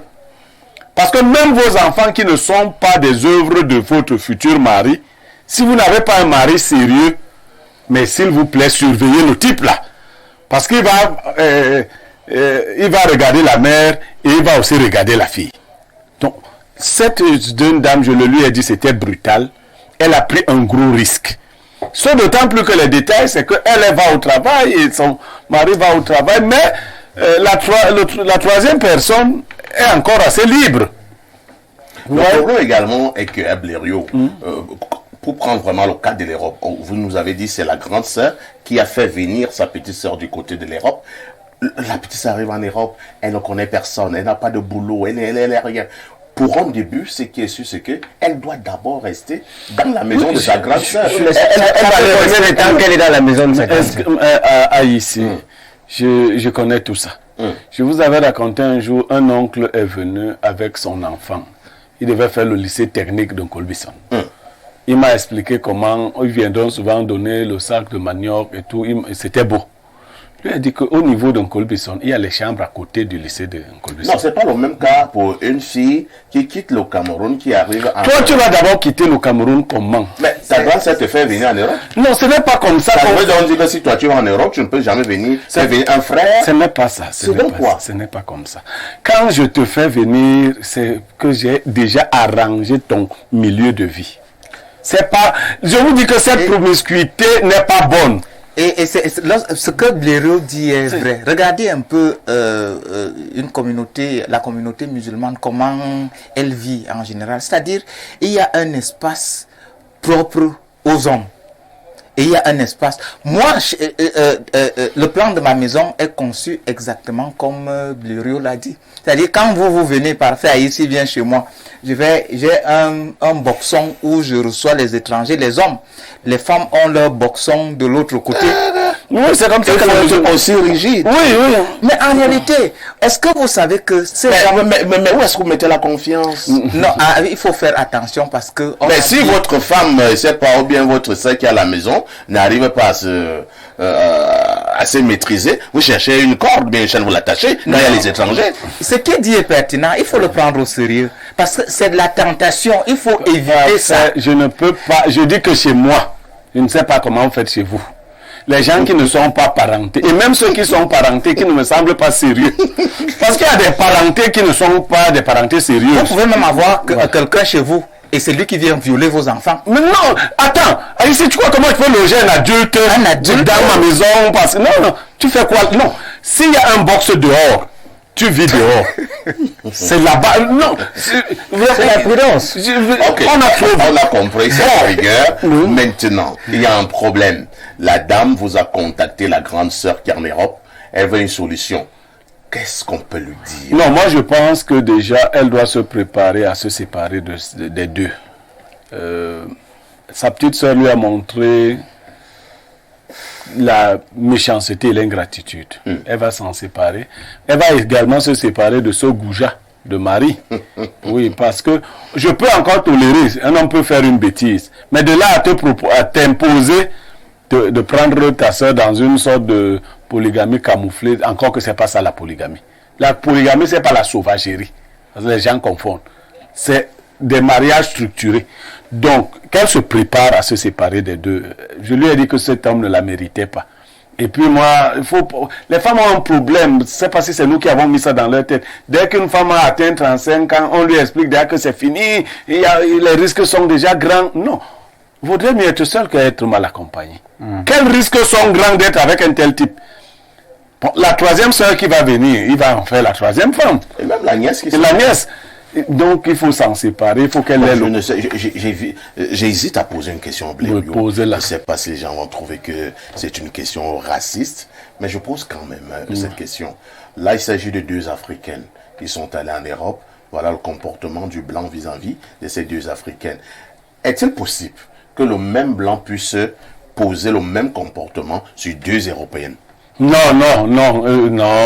C'est le mépris qu'ils ont. Cela signifie donc qu'on prend pour des animaux. Non, il ne peut pas faire ça à deux Européennes. Comment? Il va pas ça. Mais c'est pas la même chose. Non. Parce que là-bas, en réalité, il y a la règle, il y a la norme, il y a la loi. Quand les Africaines arrivent, il y a la norme. Quand les Africaines elles-mêmes, elles n'y vont pas de manière normée.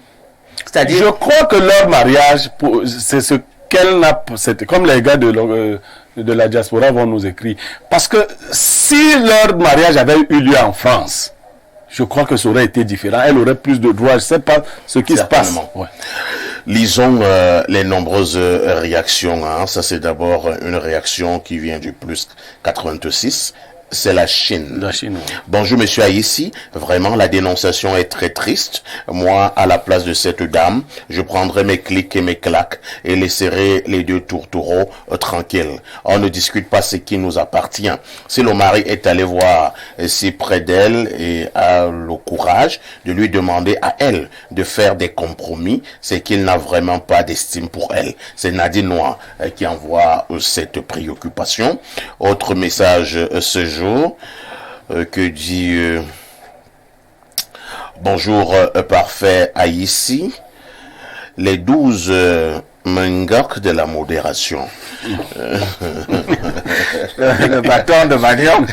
Les 12 mengok. Les 12 mengok de la modération. Je vous suis depuis le Bangladesh et nous, le peuple Bangala, jurons de traquer Senghele Pierre dans tous les coins et recoins de cette terre. Il s'appelle Ngele Romuald, Pierre Romuald Ngele Adou. Odou. Ah, vous avez tout le nom. Oui. Pierre Ça Ronald. signifie que les enquêtes se portent bien.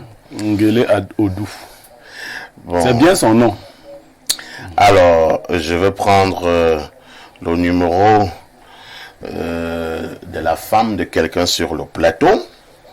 Bonjour à toi parfait et à ton magnifique panel. Pour l'histoire de la dénonciation, la petite sœur a sûrement voyagé avec les écorces. Le blanc peut être sous l'effet d'un charme. La petite sœur est simplement une sorcière. Bonne émission à vous. Merci. Hein. Vous n'avez pas lu le nom? Non, je donne pas, je garde ça pour moi. Mais c'est l'épouse de quelqu'un sur ce plateau.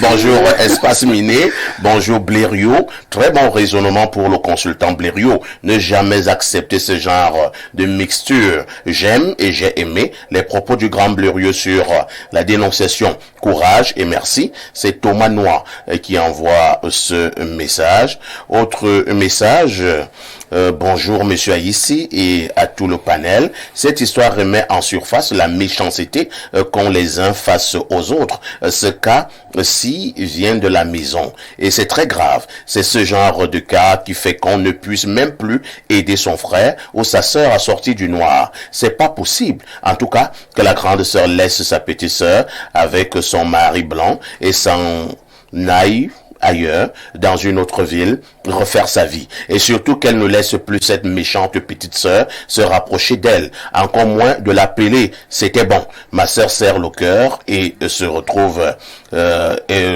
retrouve-toi un autre homme plus sérieux que ces zézamotes de blanc. C'est même ce blanc qu'on peut appeler brocante. Incroyable. Bonjour Perfecto, le Eyeba ici de la modération qui organise la messe. Ici c'est mon bonbon, hein. Pour la dénonciation, il y a toujours une erreur que les femmes font ici dehors. Quand elles trouvent un mari qui est un faf, direct, elles courent raconter partout à ses copines et à ses sœurs à quel point son mari a un gros dagobert, son dagobert a la forme de la banane et ça mesure 53 cm. En plus, il est faf. C'est pas Dagobert, c'est qui? C'est un jumeau, Dagobert. Moi, je comprends pas, hein. Je comprends pas cette expression. Il faut bien nous expliquer.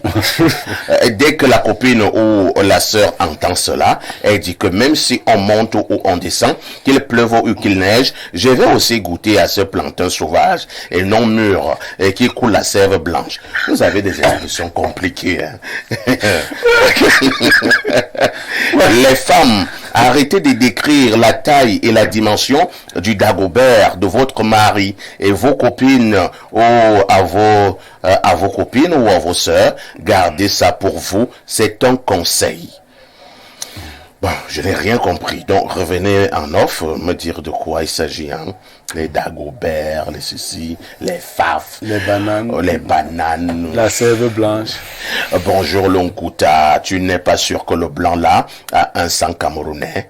Le gars me coupe deux sœurs de la même famille, incroyable. Mais Blériot, ici n'est pas sérieux. Lui, il veut seulement que les gens se coupent les chandelles chez lui et anti. Zeben foufou. Zeben bengo foura kabasi. Pour ceux qui nous écoutent au Bangladesh, comme notre téléspectateur de tout à l'heure, traduction, qu'est-ce qu'on avait même mis en dessous du kaba? Incroyable. Moi-même, je n'en sais rien. Autre message, hein? Bonjour, Perfecto Niemek, les seuls gars sur...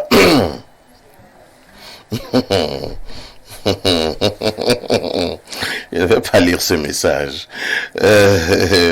Autre message ce matin. Bonjour le Phénix. Franchement, vous travaillez beaucoup pour ce pays. C'est Dieu qui va vous récompenser. Merci. Non, laisse Dieu. Si tu veux nous récompenser, récompense-nous déjà. Laisse Dieu. Par rapport à la dénonciation que cette femme laisse, c'est psychopathe et n'a pas de morale, donc c'est un animal. Comment renvoyer une prière alors que jeudi, le 17, ça fera... Je ne lis pas la suite d'Ibril Anjamena. Je ne sais pas ce qu'il y aura ce jour-là. Vous êtes là, vous prenez des calculatrices. C'est pas ce que vous calculez. Bonjour à tous sur le plateau, très raffiné ce matin. Pour le Congo, ça, cela n'a rien à y voir avec la race, mais le matériel. Conséquence, quand on envoie nos sœurs en mariage, étant dépendantes financièrement, cela attire des démons divers. Que la dame s'en aille. Ndoumou et Cindy depuis Yaoundé, trop de rapprochement crée le mépris. Ah, merci. Hein. Bonjour, parfait, et à tout votre panel. Je suis parfaitement d'accord avec Monsieur Blériot. J'ai une amie qui vit en Europe, qui avait son fiancé au Cameroun, qui vivait au nord et avait envoyé sa petite sœur fréquenter chez son fiancé au nord. Une fois là-bas, sa petite sœur a séduit son fiancé et a fini par tomber enceinte du fiancé de sa sœur. Il y a des risques qu'on ne prend pas dans la vie, même avec la famille. Bonne journée à vous. Donc, vous avez... Non, toi, tu vis en Europe. Tu prends ta petite sœur, tu envoies garder ton foyer au nord. Et parfait, moi j'ai vécu, je connais quelqu'un qui a vécu une histoire similaire. Elle avait son français qu'elle a rencontré je ne sais où. Elle discutait avec le monsieur au téléphone tout le temps et puis après elle a commencé à dire cause avec ma cousine. Salut ma cousine. Et après il y a eu une relation est née entre la cousine et c'est comme ça qu'elle a perdu son mari, son Mais gars. en même temps également, son vous êtes extrêmement méfiante au point où Eric, vous risquerez également faire subir cela aux bonnes personnes. Parce que toutes les filles qui nous regardent ce matin ne sont pas disposées à sortir avec les amants de leur grande sœur, avec les maris, de leur cousine. Donc, il peut arriver, attends, Bleu, calme-toi. Il peut arriver que cette fois-ci, vraiment, c'est une fille bien qui peut aller faire l'école dans la maison du fiancé de sa sœur et elle ne fait que son école, hein, elle a ses diplômes et elle s'en va. Tout comme il y a d'autres en allant même déjà, elle a ses diplômes. Bon, parce que vous allez entendre dire que non, il ne faut pas accepter, n'accepte rien, n'accepte rien. Bon, tu prends l'autre, tu mets dans la bouche d'un chien. Non, est-ce que tout le monde a ces attitudes-là? Moi, je n'ai pas les numéros de copines à mes femmes, ni les numéros des sœurs pour les appeler. Quand je veux appeler, quand une belle sœur doit être appelée, elle est appelée par sa sœur. Ça, c'est mon éducation à moi et j'interdis d'ailleurs ce genre de choses. Blériot, je prends un autre exemple. Oui. Vous pouvez passer, c'est pas en ville, vous êtes assis quelque part, la petite sœur de votre épouse passe par là, peut-être vous êtes en train de boire un verre. Est-ce que il est interdit que je dise à ma belle-sœur, comme on dit comment, à ma BS, ma BS prend un jus? Est-ce que c'est interdit? Ça peut arriver, mais très rarement. Ça ne doit pas être une habitude. On ne doit pas me rencontrer tout le temps avec ma BS dans ma voiture. J'étais déposé ma BS, non. C'est des comportements. Et puis les copines qui remettent le numéro de téléphone de leur copain, de leur fiancé, de leur mari à leur copine. Vous faites mal. Ils ne sont pas des gestionnaires des conflits de couple. Moi, je ne cautionne pas ça. Les rapprochements sont source de beaucoup de choses. Il faut éviter. Si vous voyez votre mari qui est toujours en compagnie de ses belles-sœurs, c'est pas quelqu'un de sérieux. Oh là là. Oui, il n'est pas. Non, il n'est pas quelqu'un de. Qu'est-ce que tu. Non, il n'est pas. En train de créer des problèmes. Oui, mais je m'en fous de créer les problèmes. Mais non, tu peux pas t'en foutre.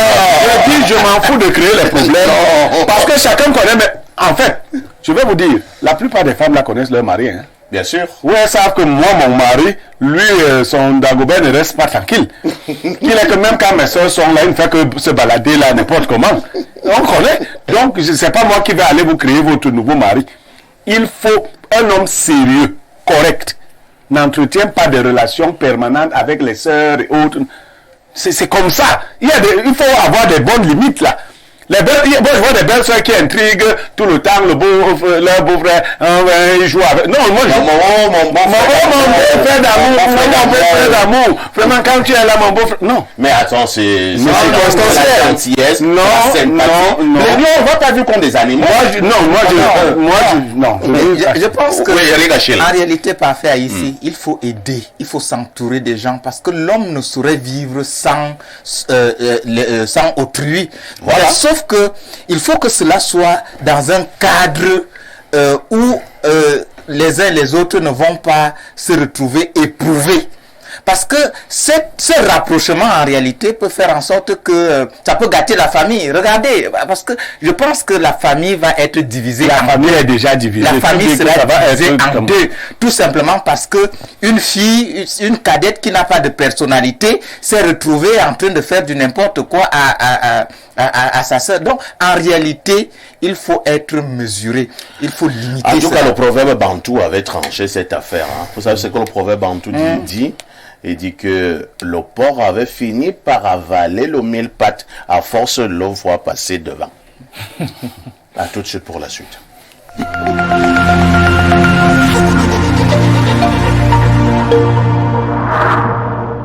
Ma sœur, tu connais Allo CNPS? Non, c'est quoi? Ce sont les nouveaux outils que Securis Group, partenaire de la CNPS, met à la disposition de tout le monde. Pardon? Eh oui, tu peux maintenant vérifier tes cotisations de la CNPS sur ton téléphone Android ou sur un simple téléphone. Ah bon? Oui, tu as accès à tous ces services sur WhatsApp avec un agent connecté 24 h sur 24 où tu pourras poser les questions sur ton matricule, tes dossiers d'allocation familiale et autres prestations CNPS. Et c'est payant? C'est 750 francs CFA par mois seulement, soit 9 000 francs CFA par an, c'est donné cadeau. Mince, comment y bénéficier? Étoile 101 dièse, peu importe le réseau et suis juste les indications. Enfin, mes cotisations sont à portée de main. Et contactez désormais la CNPS au 83 83. Allô CNPS, vous ne serez jamais seul. Renapro Finance SA, acteur majeur de la microfinance au Cameroun depuis 1996. Et si ta solution venait de la Masso?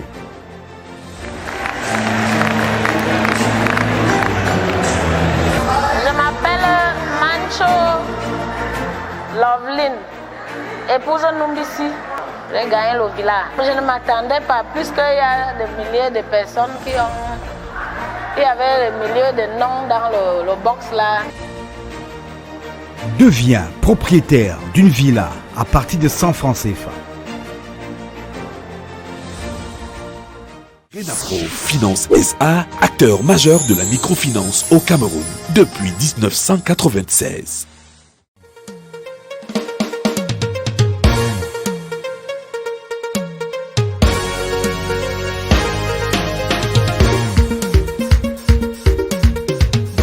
Vous déstresser, vous détendre, passer du bon temps entre amis ou faire de nouvelles connaissances, une seule adresse, Des Ruisses Lounge. Des Ruisses Lounge, un lieu exceptionnel offrant un cadre élégant et agréable, une sécurité renforcée, une animation de rêve dans un espace climatisé pour une clientèle d'exception. Avec Des Ruisses Lounge, savourez des boissons de qualité supérieure ainsi que de merveilleuses grillades pour le bonheur de vos papilles. Des Ruisses Lounge, ouvert de lundi à dimanche de 10h à 10h. Situé à la nouvelle route Bastos en face de la pharmacie des Congrès. Contact 699 04 08 34 691 28 99 92. Des Ruisses Lounge, pour votre plaisir. La la la, on fait comment? La la la, on fait comment? La la la, on fait comment? Maintenant on fait comme ça.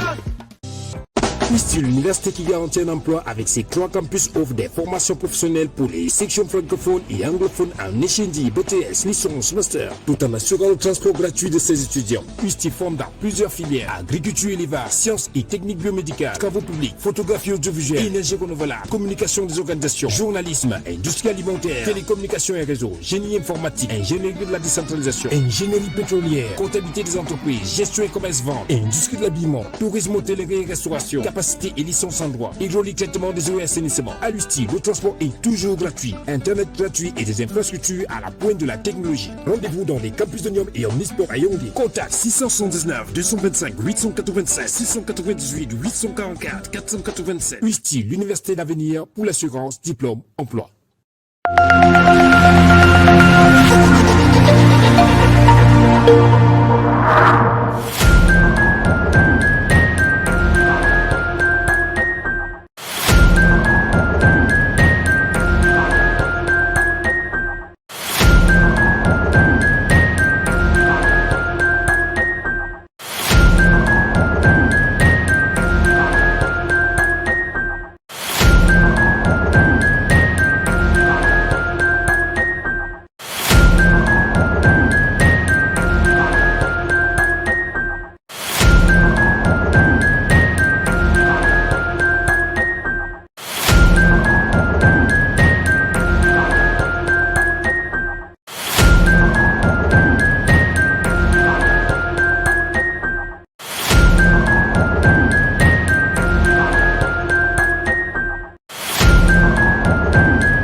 Retour sur ce plateau d'Espace Miné tous les jours de lundi à vendredi, 10h, 11h52. Pendant près de 2 heures de temps, nous vous offrons une autre manière de faire à la télévision. Nous sommes mardi, c'est mardi entrepreneuriat. Un volet de ce domaine nous intéresse encore ce matin. Nous l'avons dit la semaine dernière, nous avons parlé des patrons, comment devraient se comporter les patrons en entreprise dans l'atteinte de leurs objectifs. Ce matin, nous prenons la voie inverse, les employés nous intéressent également. Donc, nous saurait parler d'employeurs sans employés. Y a-t-il également une part de responsabilité de la part de l'employé dans l'atteinte des objectifs en entreprise? En d'autres termes, comment devrait se comporter l'employé en entreprise? Nous voulons parler du bon employé. Je vous passe la parole, Joseph Zambo. Merci, Papa. Ici, déjà, j'aimerais notifier quelque chose. Les patrons d'entreprise ne sont pas les seuls à être considérés comme des entrepreneurs. Et il y a aussi des salariés qui sont des entrepreneurs. Maintenant, dans quelle mesure un salarié peut être entrepreneur? Il y a les entrepreneurs mindset, des personnes qui peuvent être dans votre entreprise, qui au sein de votre propre entreprise peuvent développer un projet, peuvent avoir des idées novatrices ou des idées innovantes et qui peuvent on peut leur qualifier d'entrepreneurs aussi, dans le sens de la façon d'appréhender les choses.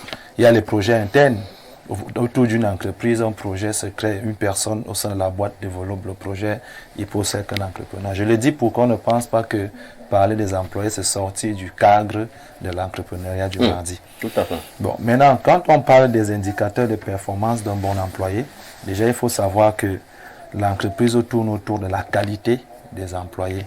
Des mauvais employés aussi peuvent être un échec total pour une bonne activité.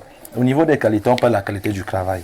Il y a déjà des employés qui ont une bonne façon de dénicher les problèmes qui se trouvent au sein de la boîte et d'apporter justement une expertise pour corriger cette situation. Une solution. Une solution, voilà. Donc, on parle de l'exécution et la précision dans le travail, on parle du respect des normes de l'entreprise. Au niveau de la productivité, on parle du volume de travail. Il y a des personnes qui, lorsqu'elles ont exécuté une seule tâche de la journée, c'est fini. Le cerveau, il est mort. Mais lorsque des personnes peuvent porter sur eux un volume de travail important avec une bonne qualité au niveau du rendu, ça c'est intéressant. Il y a aussi les délais de livraison. il y a des personnes qui sont dotées de ralentir toujours des activités au sein de l'entreprise. Quelque chose qui doit être livré en une semaine, lui va livrer en un mois. Et lui sait que son salaire passe et tout, et c'est très compliqué. Et quand tu l'appelles même, il te dit que vraiment, il faut me coller la paix. Il ne faut pas me précipiter. Je n'aime pas la pression. Voilà. Donc là, on parle justement au niveau des initiatives et de la proactivité. Ça, c'est aussi important. Il y a des employés qui ont l'art de faire uniquement ce qu'on leur demande de faire. Et si on ne les a pas demandé de faire quelque chose, ils ne font pas. C'est-à-dire même nettoyer sa propre table ou son propre bureau. Il faut qu'on rappelle que monsieur ou madame, nettoyez votre bureau. Il y a des actions vraiment, c'est important d'avoir un esprit d'initiative dans une entreprise. Être capable de prendre des solutions qui sont en marge avec la politique de l'entreprise, sans qu'on ait besoin de courir toujours derrière pour te dire ce qu'il faut faire.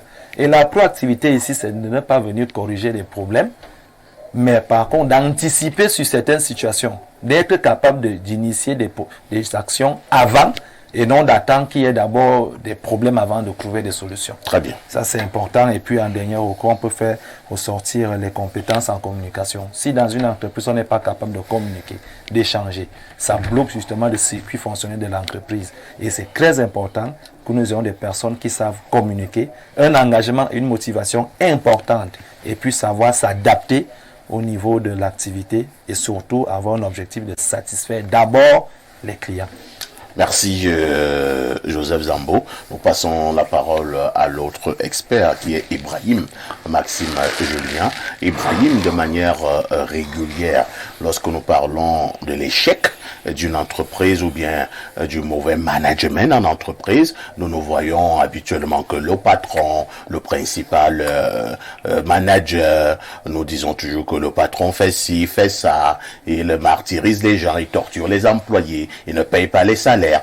Est-ce que nous pouvons également dire, pour être honnête, qu'ils sont nombreux, ces employés qui nous regardent ce matin, qui ont contribué à tuer bon nombre d'entreprises? Je crois qu'on peut le dire haut et fort, malheureusement, parce qu'effectivement, on le retient, l'entrepreneuriat, c'est une affaire collective. C'est une affaire où on mobilise plusieurs énergies pour atteindre un objectif précis. C'est un jeu d'équipe. Et comme je le disais la dernière fois, c'est seulement le travail en équipe qui permet à un homme ordinaire d'accomplir quelque chose d'extraordinaire. Donc peu importe à quel point votre chef d'entreprise est exceptionnel ou votre général manager est compétent, s'il se retrouve seul, il ne peut pas faire quelque chose d'extraordinaire. Il peut vous produire un bon résultat, mais il ne pourra pas faire quelque chose d'extraordinaire. Et là, ça convoque justement la notion ou l'importance de l'attitude des collaborateurs, l'attitude des employés. Parce qu'il faut le dire, si l'attitude c'est un état mental et émotionnel qui peut se ressentir au niveau des comportements de l'individu. Et vous voyez, une bonne attitude permet d'avoir de bonnes habitudes en milieu du travail et de bonnes habitudes en milieu professionnel vous permettent de développer des bonnes aptitudes. Donc, un employé ne peut pas arriver à déployer de bonnes aptitudes s'il n'a pas initialement de bonnes habitudes. Mais le fait d'avoir des bonnes habitudes est lié à ces bonnes attitudes. Or, c'est quand vous développez des bonnes aptitudes que vous pouvez croire et penser que votre employé ou votre patron va vous récompenser en disant « Ce monsieur, vraiment, il fait 25% de mon chiffre d'affaires, il est très perspicace, il faut que je l'aide. » Quand on parle des responsabilités d'un employé dans une entreprise, moi, je supplie les employés là, de premièrement tenir compte du professionnalisme. Le professionnalisme, c'est la ponctualité. Lorsque vous êtes employé, vous passez votre temps à arriver en retard, à ralentir le travail. Vous voulez qu'on atteigne les objectifs comment? Le professionnalisme, c'est la ponctualité. C'est le respect des règles et des procédures. Il y a des employés en entreprise, ils ne respectent pas les règles, ils ne respectent pas les procédures, et ils s'attendent en sorte qu'à la fin de l'année, on atteigne nos objectifs. Ça ne va pas se passer comme ça. Donc, premièrement, ce qu'on attend d'un employé qui peut rendre une entreprise performante, c'est du professionnalisme. Et par professionnalisme, on parle de ponctualité, on parle de respect des règles, on parle de respect des procédures. Et le respect des procédures appelle au respect de la hiérarchie. C'est-à-dire que si la procédure dans l'entreprise dit que si tu as tel problème ou tel besoin, tu vas voir X qui va porter le problème et apporter sur Y, ne va pas sauter X, tu peux voir Y parce que c'est Y qui décante la situation. C'est des désordres. Et ça n'aide pas l'entreprise à s'affermir. Ça, c'est la première chose que je dirais. La deuxième chose que je veux dire, c'est la collaboration. Un bon employé, c'est quelqu'un qui collabore avec ses collègues. C'est pas quelqu'un qui se renferme dans son coin, qui fait ce qu'il pense, ou alors qui fait juste ce qu'on lui a dit et ne cherche pas à savoir si les choses sont en train d'aller dans le bon ordre. Parce qu'on le retient, c'est seul le travail en équipe qui permet d'accomplir des choses extraordinaires. Et la dernière chose sur laquelle je veux m'arrêter, c'est peut-être la communication en entreprise. Il y en a plusieurs. Tout à fait. On peut en citer même 10. Mais là, je vais m'arrêter aux 3 pour ne pas faire un monologue. La communication. Communiquer, c'est mettre les choses en état. Et je parle surtout ici du feedback, c'est-à-dire le rapport, le compte rendu. On m'a donné ce travail, boss, voilà là où j'en suis. Voilà les difficultés que je rencontre. S'il te plaît, mon ami, on m'a demandé de travailler sur ce sujet. C'est comment est-ce que tu peux m'aider? Est-ce que tu peux m'aider en faisant ceci? Ça, il y a la collaboration. Quand il y a une équipe qui travaille avec des feedbacks, je te fais le compte rendu de toutes choses qu'on est en train de développer ensemble, on peut penser que la performance dans l'entreprise va augmenter. Merci Ibrahim. Eric Achille encore. J'ai remarqué de temps en temps, lorsqu'il m'est arrivé de faire un tour dans certaines entreprises, le mauvais comportement commence déjà au niveau de l'accueil. C'est-à-dire vous entrez dans une entreprise, vous dites bonjour monsieur ou bien bonjour madame, c'est surtout les femmes. Bonjour madame, elle fait d'abord comme si elle n'a pas suivi. Alors que tu sais pertinemment qu'elle a suivi. Tu insistes encore. Bonjour madame, en élevant un peu le ton, se disant que peut-être elle a un problème d'ordre auditif. Et la réponse de la dame, monsieur, il y a un souci, vous avez quel problème, posez votre problème. Alors quand vous avez affaire à ce genre d'employés en entreprise, ils veulent au bien de l'entreprise ou alors il est là pour saquer l'image de cette entreprise. Ce type d'employé justement n'a pas compris. Parce que de plus en plus, quand je parle de la professionnalisation dans les systèmes éducatifs, je parle de la théorie des 3 prendre. Premièrement, vous devez apprendre. Après l'apprentissage, vous devez comprendre. J'ai appris, mais est-ce que j'ai compris? Maintenant, la dimension supérieure, c'est entreprendre. J'apprends. Je comprends et j'entreprends. Maintenant, quand vous c'est formidable. Non, reprenez ça. Apprendre, comprendre et enfin entreprendre. Merci beaucoup. C'est une théorie, une pensée que je développe de plus en plus. Alors, lorsque vous employez quelqu'un, lorsque vous vous retrouvez dans une entreprise en tant qu'employé, posez-vous donc la question de savoir, vous avez appris, c'est le vrac, même dans la rue, dans les écoles, mais est-ce que vous avez compris? Vous êtes dans une entreprise, il faut comprendre l'entreprise. Pour comprendre l'entreprise, il faut rentrer dans la vision de l'entreprise, les objectifs de l'entreprise.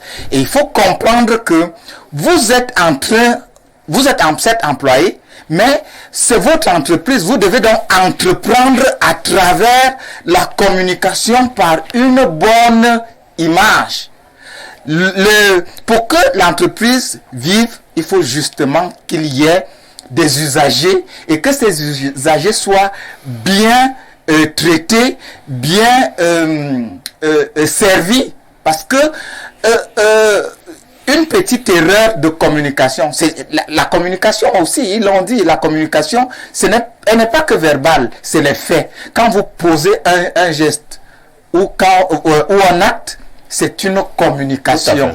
Et cette communication-là peut avoir une incidence sur l'entreprise. Donc, il y a cet ensemble d'attitudes justement à adopter. Et bien se dire que oui, je travaille, je suis employé dans cette entreprise-ci. Quel est mon apport pour que l'entreprise vive? Parce qu'il faut bien se dire que si l'entreprise a un coût, si l'entreprise cesse de vivre, vous allez vous retrouver dans la rue. Tout à fait. C'est comme ça que je suis arrivé parfait ici, dans une banque où j'allais faire des transactions en tant que président d'une association dont je vais taire le nom ici. Vraiment, cette banque-là, pour me sortir le RIB, moi je viens du village, comme je le dis souvent, je sollicite le RIB à partir de mon village. On me dit non, le RIB là, soit tu l'auras à Mbalmayo, soit c'est à Yaoundé. À Mbalmayo, les gars ils ne peuvent pas me sortir le RIB. On me dit va à Yaoundé. J'arrive à la direction générale. Le RIB c'est quoi? RIB. le RIB, le relevé d'identité bancaire. D'accord. Ton compte bancaire. Alors, j'arrive à la direction maire, je ne vais pas citer, certainement ils se reconnaissent. Le vigile m'interdit carrément de déposer la lettre parce qu'il faut faire toute une demande. Or, moi, j'étais vraiment dans les délais. Le vigile, je suis allé, il me dit, va, reviens demain. J'ai fait Jean-Michel Cancan, va, reviens demain. Quand je suis reparti, j'ai décidé d'aller voir le directeur général. Quand j'entre, le vigile me dit, non, tu ne peux pas entrer. Je dis, ok, moi, on va voir comment je vais pas entrer. Je suis entré. J'ai rencontré quelqu'un là, je lui ai expliqué mon problème. Et le vigile est venu dans le bureau pour me dire, mais monsieur, sortez. J'ai dit, mais je crois que vous exagérez. Ça, c'est une banque. J'ai un compte chez vous. J'ai un compte chez vous. C'est vrai que je peux citer la banque. Hein, non, mais je ne vais pas aller jusque-là. Donc, j'ai un compte chez vous. Ce que vous devez faire, c'est de me servir. Quand j'ai commencé à gronder, les gens se sont mis en branle, le directeur général, tout. On m'a sorti mon RIB en 2 heures. Pourtant, il m'avait déjà pris pratiquement 2 semaines. Et je leur ai dit, mais faites attention, si je communique sur vous, vous aurez, ça va vous prendre 1000 ans pour vous rattraper. Tout à fait. Donc, quand vous êtes employé dans une structure, il faut bien que vous compreniez que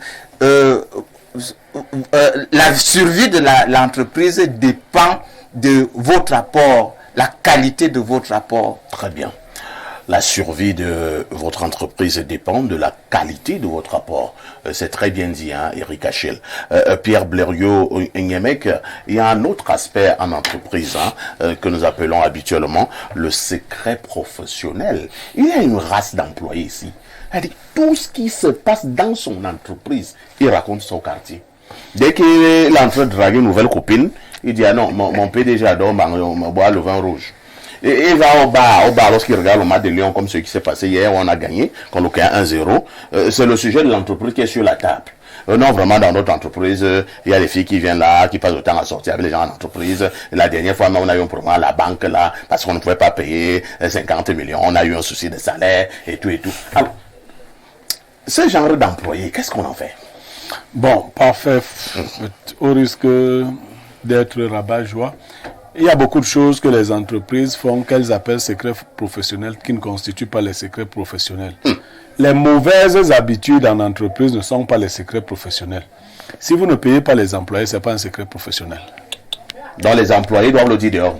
Je dis que ce n'est pas un secret professionnel, ils doivent même se plaindre.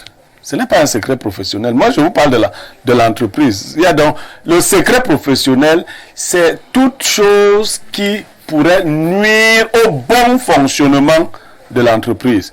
L'absence de salaire est une de ces choses qui peut nuire au bon fonctionnement de l'entreprise. Donc là, c'est pas le... Maintenant, si vous draguez les collaboratrices, ce n'est pas le secret professionnel, on doit vous dénoncer. Donc, quand j'ai dit cela... Alors, si votre patron a signé un partenariat avec une autre entreprise, une entreprise belge, vous avez le droit d'aller le voir et de donner le chiffre du partenariat. Vous n'avez même pas le droit de le dire à votre épouse à la maison. À votre épouse à la maison. Nous sommes donc dans le secret professionnel. Parce que votre épouse, voulant se confier à quelqu'un d'autre, peut mettre en difficulté votre entreprise. Parce que l'autre entreprise, dans un contrat, il y a effectivement des clauses. Tout à fait. Et l'une des grandes clauses, c'est la clause de confidentialité. Nous, on n'a même pas encore fini qu'on entend déjà notre projet dehors. À Facebook. Bon, on vous rappelle, on vous dit, vous n'êtes pas quelqu'un de sérieux. L'affaire n'était pas encore bien conclue. Les autres partenaires étaient encore... Et vous avez divulgué, vous avez violé la clause de confidentialité. On vous retire le projet. Et si vous retrouvez un tel employé, il faut le pendre. Tout le monde. Pas comme jusqu'à la pendaison. Non, c'est le moins que vous puissiez faire. Parfait à ici. Nous parlons des entreprises ici tous les mardis. Tout regroupement où les gens vont travailler ne sont pas des entreprises. L'entreprise signifie que vous avez une convergence d'intérêts. Si vous recrutez dans votre structure les gens qui n'ont pas les mêmes intérêts que vous, vous allez donc avoir le modèle d'un mauvais employé. Nous sommes ici dans une entreprise de presse. Voilà, il y a les caméras, Mais si vous avez un voleur qui vole les caméras, qui vend les caméras, vous avez laissé 5 caméras. Le lendemain, vous trouvez 4 caméras. Vous savez qu'est-ce qu'il fait 5 jours? Il n'y aura plus les caméras et la télé va fermer. Il y a des gens qui ont comme des sortes d'aimants. S'il passe sa main quelque part, quelque chose coule. S'il est donc dans votre entreprise, il vient le matin. Nous, on avait ici à Info TV un gardien. Lui, quand le PDG met le carburant, lui l'enlève dans le groupe électrogène. Alors, voilà, non.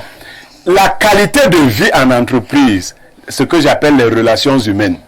Parfait, il y a des gens qui gâtent l'ambiance de travail. Femme ou homme, quand il arrive, l'ambiance de travail est gâtée. Peut-être que c'est une femme qui dort seule toutes les nuits, et c'est pas votre problème. Ce n'est pas forcément la seule raison. J'ai l'impression que tu aimes trop cette raison-là. Bon, je ne sais pas si Ibrahim dort seul. Hein. Mais si c'est le cas, il faut corriger ça. Donc, voilà donc une femme qui est toujours acariate. Et si elle est caissière, c'est dangereux. Mais elle est dangereuse. Elle fait des erreurs. Parce que quand vous êtes fâché, l'intelligence diminue. Si vous n'êtes pas content, vous ne travaillez pas au top. Si vous êtes quelqu'un de nerveux constamment, à force de penser que vous faites du mal aux autres, vous ferez du mal à vous-même. Donc, les relations humaines, un bon employé, c'est quelqu'un qui entretient un minimum de bonnes relations avec les autres. Et pour entretenir les bonnes relations, ça nécessite quoi? De ne pas te mêler de ce qui ne te concerne pas. Hein? Tu ne viens pas à l'entreprise pour voir si Parfait a ici changer les vestes, si Zambo a des nouvelles chaussures. Mais ça, il y a de plus en plus les filles qui lui rendent des visites. C'est périphérique. Il y a une dame un peu écervelée là. Elle était allée sur les réseaux sociaux pour dire que quand elle venait dans mon bureau, il y avait toujours une ribambelle de femmes qui attendaient à la salle d'attente. Mais elle voulait que ce soit les hommes qui attendent. Je lui ai demandé, tu voulais que ce soit les hommes qui attendent. Non, en fait, le mauvais employé, c'est celui qui s'occupe des questions périphériques. Parfait, chaque fois que quelqu'un est occupé par des questions essentielles, il ne voit pas les questions périphériques. Observez que les bons employés ne sont même pas au courant des congossages de la boîte. Oui. Parce que tellement occupés à faire leur travail. Maintenant, bon, je sais pas. Alors, les gens qui sont là pour faire l'effectif, parce qu'il y en a aussi, il y a des entreprises qui croient qu'il faut avoir une taille en termes d'effectifs. Les gens qui sont donc là pour faire l'effectif, qui s'ennuient à longueur de journée, règlent les questions ou s'occupent des questions périphériques. Merci beaucoup. Lisons quelques préoccupations. Bonjour le sucre de la modération. Moi je pense que l'analyse de l'expert ingénieur n'est pas complète et donne tort seulement aux employés. Qu'en est-il des employeurs qui ne payent pas leurs employés? Dis-lui que lui il n'est pas complet. L'émission passée, voilà, c'est ce que parlait des employeurs. La semaine dernière, nous avons mis un accent sur les employeurs. Cette semaine, nous avons pris la voie inverse. Quelle est aussi la responsabilité des employés? Donc, notre expert ingénieur est dans son rôle. Maintenant, moi, je connais un ami qui travaillait dans une entreprise de production où la patronne faisait les achats des produits de 42 millions et ses employés réalisaient une production de plus de 120 millions. Mais elle parvient quand même à ne pas les payer. Un autre grand frère qui aussi travaillait dans une autre société où le patron passe le temps à changer de voiture, à envoyer de l'argent à ses enfants qui ne sont même pas au pays. Ces derniers partis de là avec 2 mois de salaire impayé et ses collègues qui y sont restés sont à 6 mois de salaire impayé. Les patrons ne sont pas des saints. Arsène de Douala. Arsène, si vous aviez suivi l'émission de la semaine dernière, nous l'avions dit. Il peut encore aller suivre. Voilà, c'est sur YouTube. Alors, autre message ce matin. Bonjour, parfait. Concernant le thème, à mon avis, je pense que l'éducation compte beaucoup. Salomé depuis Sam Lima. Autre préoccupation. Bonjour, parfait. Ici, j'écris pour une dénonciation pour licenciement pour motif économique sans paiement des droits. Ancien employé. Bon. Vraiment, on ne peut pas lire votre message. Hein. Essayez de me... Essayez de me contacter hors antenne. Autre message ce jour, nous prenons celui-ci. Bonjour Lonkuta de la modération. Et tout en panel, s'il te plaît, j'aurais besoin du numéro, du numéro de Monsieur Ibrahim ou pour une procédure. D'accord. Essayez de m'appeler après l'émission. On verra. Joseph Zambo, le rôle de l'employé. Que faire pour rectifier le tir? Alors, le véritable problème au Cameroun, nous les entrepreneurs et les chefs d'entreprise, c'est que on a des entreprises, mais il n'y a pas réellement des employés compétents pour travailler. On a ce très gros problème et c'est très compliqué. C'est-à-dire on a beaucoup de diplômés, mais on a peu d'employés. Et ça fait en sorte qu'il y a beaucoup de personnes qui ne maîtrisent pas la déontologie du travail. C'est-à-dire quelqu'un arrive dans une entreprise. Moi, chez moi, j'ai tout vécu. Hein. Quelqu'un te dit, Monsieur Zambo, est-ce que le travail du mois est fait? J'ai dit oui. Alors, si j'arrive en retard, où est le problème? Ou si je prends certaines de mes journées pour aller faire autre chose, est-ce que c'est un problème? Pourtant, parce que ce que j'avais à faire, j'ai déjà fait. J'ai dit, mais je te paye déjà pour ta présence au bureau et après maintenant pour le travail à faire. La personne est étonnée et pourtant ce sont des ingénieurs, ce sont des personnes qui ont des gros diplômes. Donc je pense qu'on a un problème de déontologie du travail. L'école aujourd'hui doit renforcer encore les apprenants à leur donner des mécanismes afin qu'ils puissent comprendre l'environnement professionnel et les exigences de cet environnement. C'est très compliqué. Bon, de l'autre côté aussi, le rôle des employés ici est simplement d'épouser la vision du propriétaire de l'entreprise et non de venir imposer ta propre vision. C'est-à-dire quelqu'un est capable de dire que le boss ne connaît pas, ce n'est pas ton affaire, c'est l'affaire du boss. Quand le boss partait créer son entreprise, tu n'étais pas là. Tu n'étais pas là. Tu ne connais pas la relation qu'il entretient avec ses clients. Tu ne connais pas les pressions aussi et les engagements qu'il a pris pour mettre en place son activité. Donc quand tu arrives dans son entreprise, tu épouses d'abord la vision du boss, tu la cernes. Et quand tu l'as cerné, tu commences maintenant à mettre tes idées comme des propositions et non des exigences en disant que depuis des années que je travaille. Tu peux être très bon professionnel ou travailler dans une autre entreprise, mais dans une autre, tu n'as même pas le niveau. Donc, on ne peut pas toujours faire confiance à ton expérience. Non, mais moi j'ajoute un point. Oui. Si tu estimes que la vision du boss ne correspond pas à la tienne, vous vous séparez. Parce qu'il y a des visions qu'on n'épouse pas. Oui. Parce que si tu es dans une boîte où on ramasse les tisses, bon, on dit que ça fait partie de la vision du boss. Ramasser les tisses, ce sont les tennismen? Oui, on fait du tennis. Bon, donc, si ça fait partie de la vision globale du boss, toi, tu lui dis que bon, moi, j'avais préféré le foot. Le tennis m'avait dépassé. Merci bien. Voilà. Chez toi, Joseph, on n'a plus beaucoup de temps. Voilà, pour chuter, je vais dire simplement que vraiment, les entrepreneurs, arrêtez de prendre aussi trop de risques, des employés, de prendre trop de risques dans les entreprises recrues. Parce qu'à la fin, la seule personne qui porte les responsabilités de vos actions, c'est le patron de l'entreprise. Donc il est important d'être en marge avec le propriétaire de l'entreprise afin qu'il soit capable d'assumer tout ce que vous ferez au sein de sa boîte. Donc toujours être sûr que l'action que je mène, est-ce que mon patron peut valider ça? Est-ce que quand je mène cette action-ci, est-ce que mon patron, ça ne va pas le déranger? Pas selon vos connaissances, mais selon l'approche du boss de l'entreprise. Alors, Ibrahim, il y a également une catégorie d'employés qui vont même plus loin. C'est-à-dire qu'ils travaillent à Info TV, mais ils complotent contre Info TV. Que faisons-nous de ce genre d'employés? Alors, parfois ici, ce n'est pas votre collaborateur, c'est votre adversaire, c'est votre ennemi. Honnêtement, vous savez, quand vous trahissez la confiance d'un homme, vous trahissez les secrets d'un homme, vous le perdez en amitié. Tout à fait.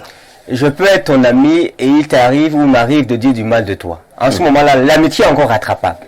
Mais si je trahis tes secrets et que je l'aborde des plans derrière toi comme un traître, moi, cette amitié-là, je m'en sépare. Ici, il n'est même pas question d'amitié, parce qu'amitié, il y a un attachement émotionnel, etc. C'est même pas mon ami, c'est un collaborateur. Donc, si je me rends compte que celui-là ne me permet pas d'atteindre mes objectifs, on se sépare. L'une des choses que les employeurs doivent comprendre, c'est qu'ils doivent développer des attitudes qui sont liées au poste qu'ils occupent dans une entreprise. Il y a des gens, vous les récupérez en entreprise, et vous sortent un CV qui est très chargé. Parce qu'ils savent qu'en fait, il fallait tailler le CV à la taille du poste qu'ils sollicitent. Plusieurs ont des CV. Moi, j'en ai plusieurs CV. Il y a des CV où il y a des choses qui apparaissent, il y a des choses qui n'apparaissent pas. Parce qu'il est question de proposer à l'entreprise un CV qui correspond au poste qui est demandé. Malheureusement, on retrouve des collaborateurs qui entrent et s'asseyent à un poste, ils ont pu le gagner, je sais pas, qu'ils ont traversé la maille du recrutement, mais ils n'ont pas l'aptitude ou le niveau de compétence qu'il faut pour pouvoir porter l'entreprise et la mener plus haut.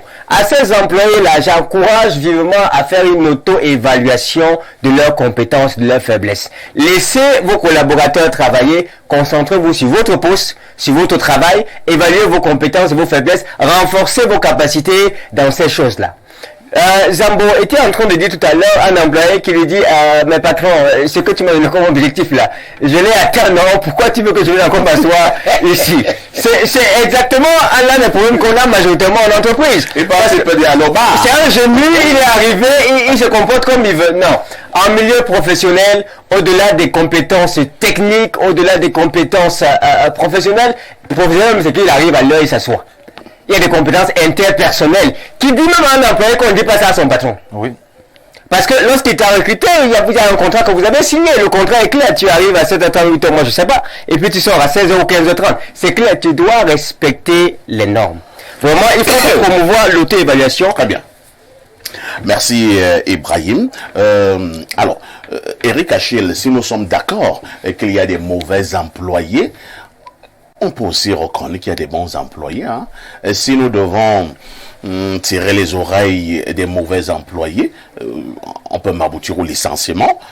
Que faisons-nous des bons employés? Nous avons aussi l'impression que dans bon nombre d'entreprises, vous êtes excellent, vous êtes compétent, vous respectez la norme, mais on a l'impression que vous n'êtes pas récompensé à votre juste mérite.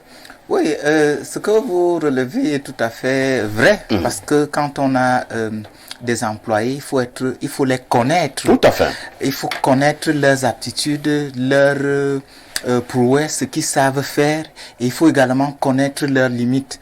Il faut toujours leur permettre d'aller au-delà, de s'améliorer. Il faut trouver des mécanismes pour les motiver. Parce que c'est en motivant que ensemble, on atteint les objectifs. Et cette motivation aussi, elle peut passer par la formation continue. C'est-à-dire, vous vous rendez compte que c'est un bon employé, mais il lui manque quelque chose. Vous pouvez même négocier une autre formation pour lui, à l'extérieur par exemple. On a vu ça dans beaucoup d'entreprises. À l'extérieur, par exemple. Vous pouvez lui octroyer une voiture de service. Tout à fait. Donc, vous pouvez relever son salaire. Ici, c'est toi qui réponds à la question. Oui, on se comprend. Je suppose que c'est ce que vous voulez dire. Est-ce que vous demandez une augmentation de salaire entre temps?